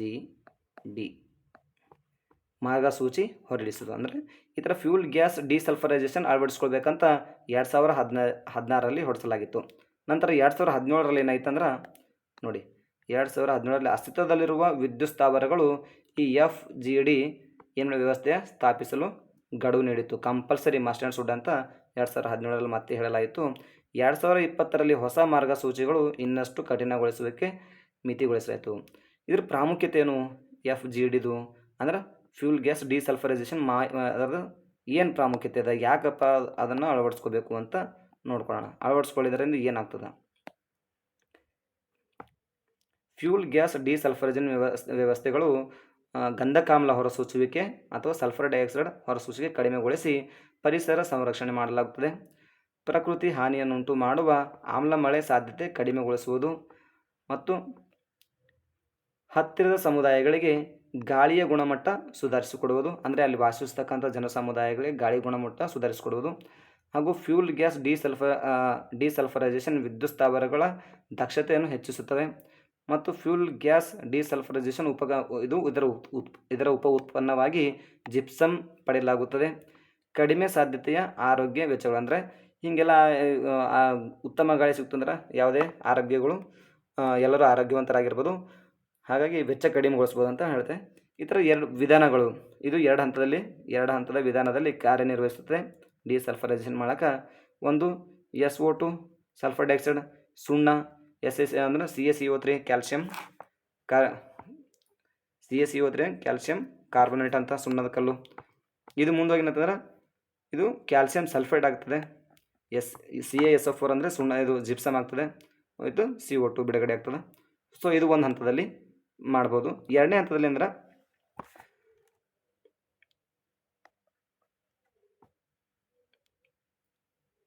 ಕ್ಯಾಲ್ಸಿಯಂ ಕಾರ್ಬೋನೇಟ್ ಮತ್ತು ಆಕ್ಸಿಜನ್ ಸೇರ್ಪಡೆಯಿಂದ ಇಲ್ಲಿ ಈ ರೀತಿ ಉತ್ಪನ್ನವನ್ನು ಪಡಿಬೋದು.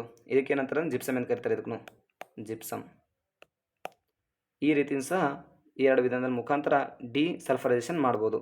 ನೆಕ್ಸ್ಟ್ ಉದ್ದೇಶ ಆರ್ಡಿನರಿ ರೆಸಿಡೆಂಟ್ ಅಂದರೆ ಸಾಮಾನ್ಯ ನಿವಾಸಿ. ಬಿಹಾರದಲ್ಲಿ ಎಲೆಕ್ಷನ್ ಕಮಿಷನ್ ಏನು ಮಾಡಿದ SIR ಪರಿಷ್ಕರಣೆ ಮಾಡ್ತಿದೆ, ಹಾಗಾಗಿ ಸುದ್ದಿಯಲ್ಲಿದೆ. ಓಕೆ, ನೋಡ್ಕೊಂಬರೋಣ. ಭಾರತದಲ್ಲಿ ಸಾಮಾನ್ಯ ನಿವಾಸಿ ಅಂದ್ರೇನು, ಆರ್ಡಿನರಿ ರೆಸಿಡೆನ್ಸ್ ಅಂದರೆ ಏನು, ಯಾಕೆ ಸುದ್ದಿಯಲ್ಲಿದೆ ನೋಡೋಣ. ಹಿಂದಿನ ಹಣಕಾಸು ವರ್ಷದಲ್ಲಿ 182 ದಿನಗಳ ಕಾಲ ಭಾರತದಲ್ಲಿ ವಾಸಿಸಿರುವ ಮತ್ತು ಅನಿರ್ದಿಷ್ಟವಾಗಿ ಭಾರತದಲ್ಲಿ ಉಳಿದಿರಲು ಉದ್ದೇಶಿಸಿರುವ ವ್ಯಕ್ತಿ ಅಥವಾ ಪ್ರಸ್ತುತ ವರ್ಷದಲ್ಲಿ 60 ದಿನಗಳಿಗಿಂತ ಹೆಚ್ಚು ಮತ್ತು ಕಳೆದ 4 ವರ್ಷಗಳಲ್ಲಿ 365 ದಿನಗಳು ವಾಸಿಸಿರುವ ವ್ಯಕ್ತಿಗೆ ನಾವೇನಂತೀವಿ ಸಾಮಾನ್ಯ ನಿವಾಸಿ ಅಥವಾ ಆರ್ಡಿನರಿ ರೆಸಿಡೆನ್ಸ್ ಅಂತ ಕರಿತೇವೆ. ಅದು ಸಂಬಂಧಪಟ್ಟಂತೆ RBI ಆ್ಯಕ್ಟ್ ಸೆಕ್ಷನ್ 19 ಪ್ರಕಾರ ಏನು ಹೇಳತ್ತಂದ್ರೆ, RBI ಪೀಪಲ್ ರಿಪ್ರೆಸೆಂಟೇಟಿವ್ ಆ್ಯಕ್ಟ್ ಅದರ ಸೆಕ್ಷನ್ 19 ಪ್ರಕಾರ ಸಾಮಾನ್ಯ ನಿವಾಸಿ ಆರ್ಡಿನರಿ ರೆಸಿಡೆಂಟ್ ಅಂತ ಮತದಾರರ ಪಟ್ಟಿಯಲ್ಲಿ ನೋಂದಾಯಿಸಿಕೊಳ್ಳಬಹುದು ಅಂತ ಹೇಳ್ತದೆ. ಯಾವುದು ಈ RBI ಆ್ಯಕ್ಟ್ ಸೆಕ್ಷನ್ 19. ಸಾಮಾನ್ಯ ನಿವಾಸಿ ಆರ್ಡಿನರಿ ರೆಸಿಡೆಂಟು ಮತದಾರರ ಪಟ್ಟಿಯಲ್ಲಿ ತಮ್ಮ ಹೆಸರು ನೋಂದಾಯಿಸ್ಕೊಳ್ಬೋದು ಅಂತ ಹೇಳ್ತದೆ. ಹಾಗಾದರೆ RBI ಆ್ಯಕ್ಟ್ ಸೆಕ್ಷನ್ 20 ಏನು ಹೇಳ್ತಂದ್ರೆ, ಈ 20 ಏನು ಹೇಳ್ತಂದ್ರೆ ನೋಡೋಣ. RBI ಆ್ಯಕ್ಟ್ ಸೆಕ್ಷನ್ 20 ಪ್ರಕಾರ ನೋಡಿ, ಸಾಮಾನ್ಯ ನಿವಾಸಿ ಪದದ ವ್ಯಾಖ್ಯಾನ ಅಂದರೆ ಡೆಫಿನಿಷನ್ ಹೇಳ್ತದೆ. ಆರ್ಡಿನರಿ ಪರ್ಸನ್ ಅಂದರೆ ಯಾರು ಅಂತ. ಕೆಲಸದ ನಿಮಿತ್ತ ಎಲ್ಲೋ ದೂರ ಪ್ರಯಾಣ ಮಾಡಿದರು, ವಲಸೆ ಹೋದರು ಇತ್ಯಾದಿಗಳಿಗಾಗಿ ತಮ್ಮ ನಿಯಮಿತ ನಿವಾಸದಿಂದ ತಾತ್ಕಾಲಿಕವಾಗಿ ದೂರ ಉಳಿದು ಗೈರು ಹಾಜರಾದ ವ್ಯಕ್ತಿಯನ್ನು ಆ ಸ್ಥಳದಲ್ಲಿ ಸಾಮಾನ್ಯ ನಿವಾಸಿ ಆರ್ಡಿನರಿ ರೆಸಿಡೆಂಟ್ ಅಂತ ಪರಿಗಣಿಸಲಾಗುತ್ತದೆ ಅಂತ ಈ ಥರ ಡೆಫಿನೇಷನ್ RBI ಆ್ಯಕ್ಟ್ ಸೆಕ್ಷನ್ 20 ತಿಳಿಸಲಾಗಿದೆ. ಉದಾಹರಣೆಗೆ ನೋಡಿ ಯಾವ ಥರ ಉದಾಹರಣೆಗಳು ಅಂತ. ಒಂದು, ಸಶಸ್ತ್ರ ಪಡೆಗಳ ಸಿಬ್ಬಂದಿಗಳು, ರಾಜ್ಯದ ಹೊರಗೆ ಸೇವೆ ಸಲ್ಲಿಸುತ್ತಿರುವ ಸಿಬ್ಬಂದಿಗಳು, ವಿದೇಶದಲ್ಲಿ ನಿಯೋಜಿತರಾದ ಕೇಂದ್ರ ಸರ್ಕಾರದ ಸಿಬ್ಬಂದಿ ವರ್ಗ, ಸಂವಿಧಾನಿಕ ಹುದ್ದೆ ಹೊಂದಿರುವ ಸಿಬ್ಬಂದಿ ವರ್ಗ ಅಥವಾ ವ್ಯಕ್ತಿಗಳು, ಇವರೆಲ್ಲ ಕನ್ಸಿಡರ್ ಮಾಡ್ಬೋದು ಆರ್ಡಿನರಿ ರೆಸಿಡೆನ್ಸ್ ಅಂತ. ಹಾಗಾದರೆ 2010ರಲ್ಲಿ RBI ಆ್ಯಕ್ಟ್ ಸೆಕ್ಷನ್ 20 ಸೇರ್ಪಡಿಸಲಾಯಿತು. ಮತ್ತೆ ಏನು RBI ಆ್ಯಕ್ಟ್ ಸೆಕ್ಷನ್ 20A ಏನೆಲ್ಲ 20 ಇತ್ತು, ಇದೊಂದು A ಸೇರಿಸ್ಬಿಟ್ರು. ಈ A ಸೇರಿಸಿ ಏನಂದ್ರೆ ಅನಿವಾಸಿ ಭಾರತೀಯರು NRI ಇವರುಗಳು ನಿರ್ದಿಷ್ಟ ಕಾಲದವರೆಗೆ ವಿದೇಶಗಳಲ್ಲಿ ವಾಸವಿದ್ದರೂ ಸಹ ತಮ್ಮ ಪಾಸ್ಪೋರ್ಟ್ನಲ್ಲಿ ಉಲ್ಲೇಖಿಸಲಾದ ವಿಳಾಸದಿಂದ ಮತದಾರರ ಪಟ್ಟಿಯಲ್ಲಿ ನೋಂದಾಯಿಸಿಕೊಳ್ಳಬಹುದು ಮತ್ತು ಮತ ಚಲಾಯಿಸಲು ಅನುಮತಿಸಲಾಗಿದೆ. ಅಂದರೆ ಇವರಿಗೆ ವೋಟಿಂಗ್ ಪವರ್ ಕೊಟ್ಟರು. ಒಂದು ವೋಟಿಂಗ್ ಪವರ್ ಕೊಟ್ಟರು, ಇನ್ನೊಂದು ತಮ್ಮ ಮತದಾರ ಪಟ್ಟಿಯಲ್ಲಿ ತಮ್ಮ ಹೆಸರು ನೋಂದಾಯಿಸ್ಕೊಳ್ಳೋಕೆ ಅವಕಾಶ ಕೊಟ್ಟರು. RBI ಆ್ಯಕ್ಟ್ 20A ಮುಖಾಂತರ ಯಾರಿಗೆ, ಅನಿವಾಸಿ ಭಾರತೀಯರಿಗೆ NRIಗಳಿಗೆ. ನೋಟ್ ಸಾಮಾನ್ಯ ನಿವಾಸಿ ಆಗಲು ಪೌರತ್ವ ಅಗತ್ಯವಿಲ್ಲ. ಅಂದರೆ ಅವನು ಸಿಟಿಜನ್ಶಿಪ್ ಪಡೆದ್ರೆ ಮಾತ್ರ ಆರ್ಡಿನರಿ ರೆಸಿಡೆನ್ಸ್ ಅಂತ ಕರಿತೀವಿ, ಹಾಗೇನಿಲ್ಲ. ಪೌರತ್ವ ಅಗತ್ಯವಿಲ್ಲ, ಸಿಟಿಜನ್ಶಿಪ್ ಅಗತ್ಯ ಇಲ್ಲ ಅಂತ.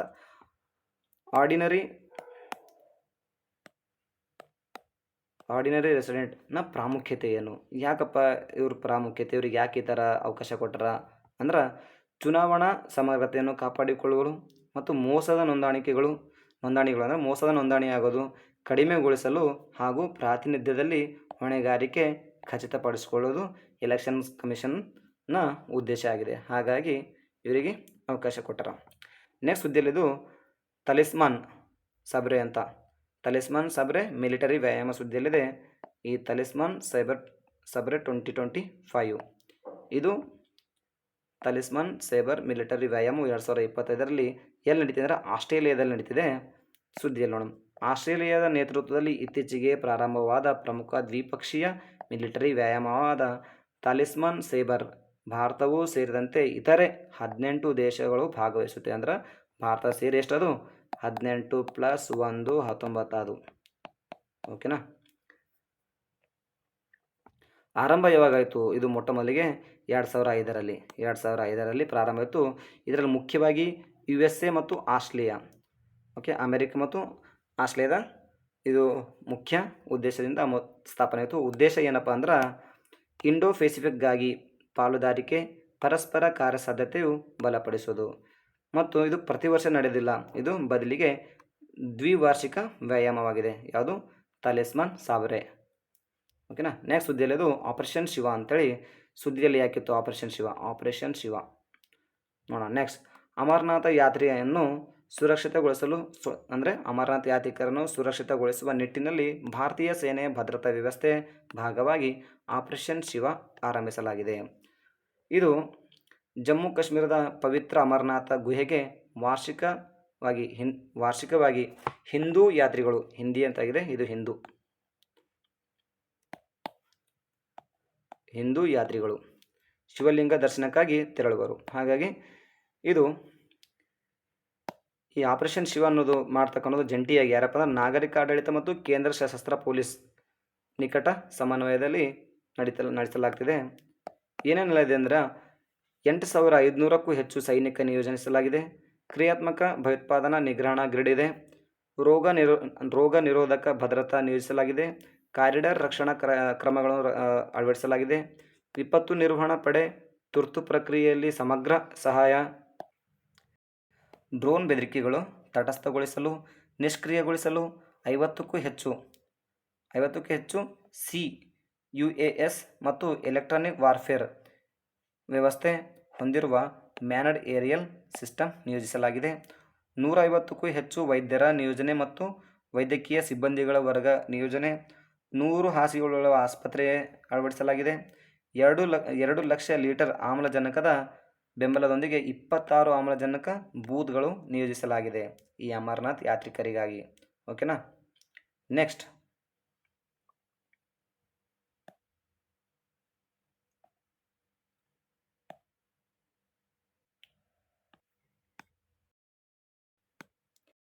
ಹಾಗೂ ಡ್ರೋನ್ ಬೆದರಿಕೆಗಳು ತಟಸ್ಥಗೊಳಿಸಲು, ನಿಷ್ಕ್ರಿಯಗೊಳಿಸಲು 50ಕ್ಕೂ ಹೆಚ್ಚು CUAS ಎಲೆಕ್ಟ್ರಾನಿಕ್ ವಾರ್ಫೇರ್ಗಳು ವ್ಯವಸ್ಥೆ ಹೊಂದಿರುವ ಮ್ಯಾನಡ್ ಏರಿಯಲ್ ಸಿಸ್ಟಮ್ ನಿಯೋಜನೆ ಮಾಡಲಾಗಿದೆ. 150ಕ್ಕೂ ಹೆಚ್ಚು ವೈದ್ಯರು ಮತ್ತು ವೈದ್ಯಕೀಯ ಸಿಬ್ಬಂದಿ ವರ್ಗ ನೇಮಕ ಮಾಡಲಾಗಿದೆ, ಅಂದರೆ ಅಲ್ಲಿ ನಿಯೋಜನೆಗೊಳಿಸಲಾಗಿದೆ. 100ಕ್ಕೂ ಹೆಚ್ಚು ಹಾಸಿಗೆಯುಳ್ಳ ಆಸ್ಪತ್ರೆ ಅಲ್ಲಿ ರೆಡಿ ಮಾಡಲಾಗಿದೆ.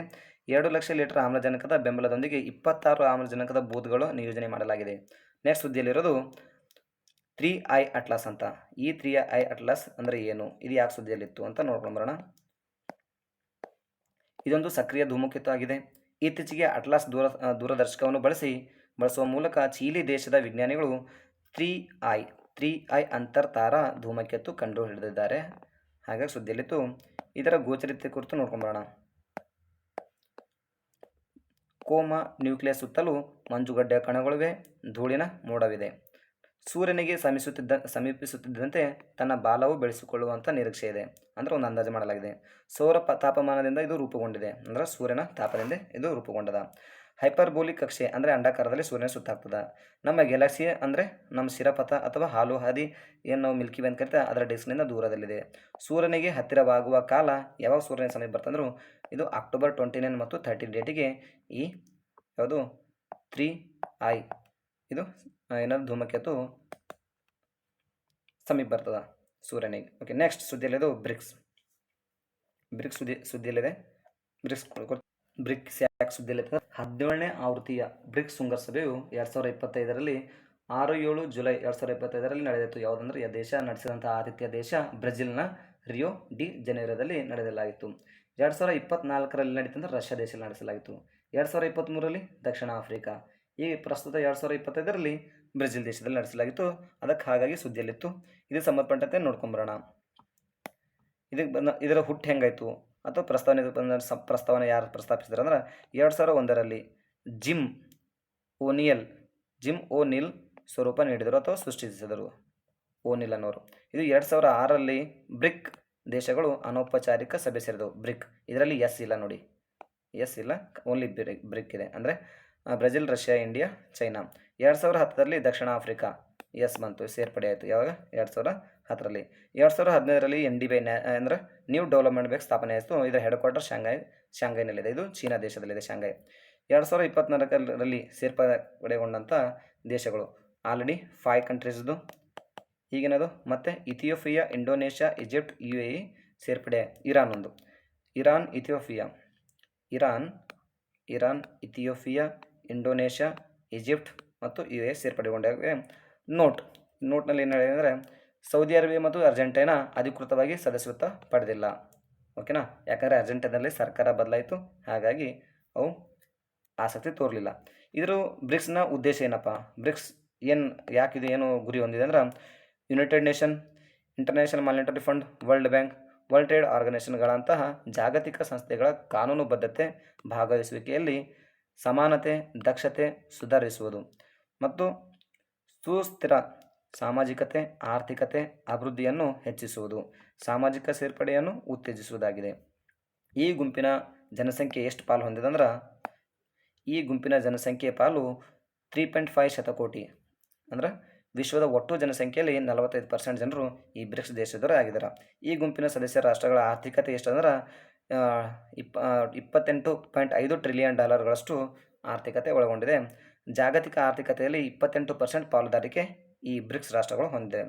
ಸದಸ್ಯರಾಗಬೇಕಾದ್ರೆ ಏನು ಸದಸ್ಯತ್ವ, ವಿಶ್ವಸಂಸ್ಥೆಯ ಸದಸ್ಯ ರಾಷ್ಟ್ರಗಳಿಗೆ ಮುಕ್ತ ಅವಕಾಶ ಇದೆ. ಅಂದರೆ ವಿಶ್ವಸಂಸ್ಥೆಯಲ್ಲಿ ಯಾವ್ಯಾವ ಸದಸ್ಯ ರಾಷ್ಟ್ರಗಳು ಅವಕ್ಕೆಲ್ಲ ಅವಕಾಶವಾಗಿದೆ. ಆದ್ರೆ ಯಾವುದೇ ದೇಶ ವೀಟೋ ಅಧಿಕಾರ ಹೊಂದಿಲ್ಲ. ಈ ಬ್ರಿಕ್ಸ್ ರಾಷ್ಟ್ರಗಳು ಯಾವುದೇ ದೇಶ ವೀಟೋ ಅಧಿಕಾರ ಹೊಂದಿಲ್ಲ. ಮತ್ತು ಮತದಾನದ ಬಲ 55%ಗಿಂತ ಕಡಿಮೆ ಇರಬಾರದು. ಅಂದರೆ ಏನಾದರೂ ಒಂದು ಡಿಸಿಷನ್ ತೊಗೋಬೇಕು, ಏನೋ ಒಂದು ನಿರ್ಧಾರ ಮಾಡಬೇಕಾದ್ರೆ 55% ಮತ ಇದ್ದೇ ಇರಬೇಕು ಅಂತ. ಸುದ್ದಿಯಲ್ಲಿ ಪ್ಲೇಗ್ ರೋಗ ಸುದ್ದಿಯಲ್ಲಿತ್ತು. ಪ್ಲೇಗ್ ರೋಗದ ಬಗ್ಗೆ ನೋಡ್ಕೊಂಬೋಣ. ಅಮೆರಿಕದ ಅರಿಜೋನಾದಲ್ಲಿ ವ್ಯಕ್ತಿಯೋರ್ವ ನಿಮೋನಿಕ್ ಪ್ಲೇಗ್ನಿಂದ ಇತ್ತೀಚೆಗೆ ಸಾವನ್ನಪ್ಪಿದ್ದಾನೆ, ಮೃತಪಟ್ಟಿದ್ದ, ಹಾಗಾಗಿ ಸುದ್ದಿಯಲ್ಲಿತ್ತು. ಹಾಗೆ ನೋಡ್ಕೊಂಡು ಎರ್ಸಿನಿಯಾ ಪೆಸ್ಟಸ್ ಎಂಬ ಜೂನೋಟಿಕ್ ಅಂದರೆ ಪ್ರಾಣಿಗಳಿಂದ ಜೂನೋಟಿಕ್ ಬ್ಯಾಕ್ಟೀರಿಯಿಂದ ಹರಡುವ ರೋಗ ಆಗಿದೆ. ಪ್ಲೇಗ್ ಸಾಂಕ್ರಾಮಿಕ ಕಾಯಿಲೆಯಾಗಿದೆ. ಇದೊಂದು ಒಬ್ಬರಿಂದ ಇನ್ನೊಬ್ಬರಿಗೆ ಬರ್ತಕ್ಕಂಥ ಕಾಯಿಲೆ. ಸಾಂಕ್ರಾಮಿಕ ಅಂದ್ರೆ ಸೋಂಕಿತ ಪ್ರಾಣಿಯನ್ನು ಕಚ್ಚಿದ ಚಿಗಟಗಳ ಕಡಿತದ ಮೂಲಕ ಹರಡುತ್ತದೆ.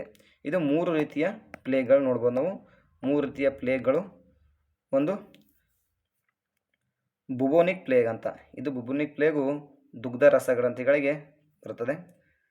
ಸೆಪ್ಟಿಸೆಮಿಕ್ ಅಂತ ಇನ್ನೊಂದು ಪ್ಲೇಗು, ಇದು ರಕ್ತದಲ್ಲಿ ಮತ್ತು ಶ್ವಾಸಕೋಶಗಳಿಗೆ ಬರ್ತದೆ. ಇನ್ನೊಂದು ನ್ಯೂಮೋನಿಕ್ ಪ್ಲೇಗ್ ಅಂತ. ಇದು ಅತ್ಯಂತ ಅಪಾಯಕಾರಿ.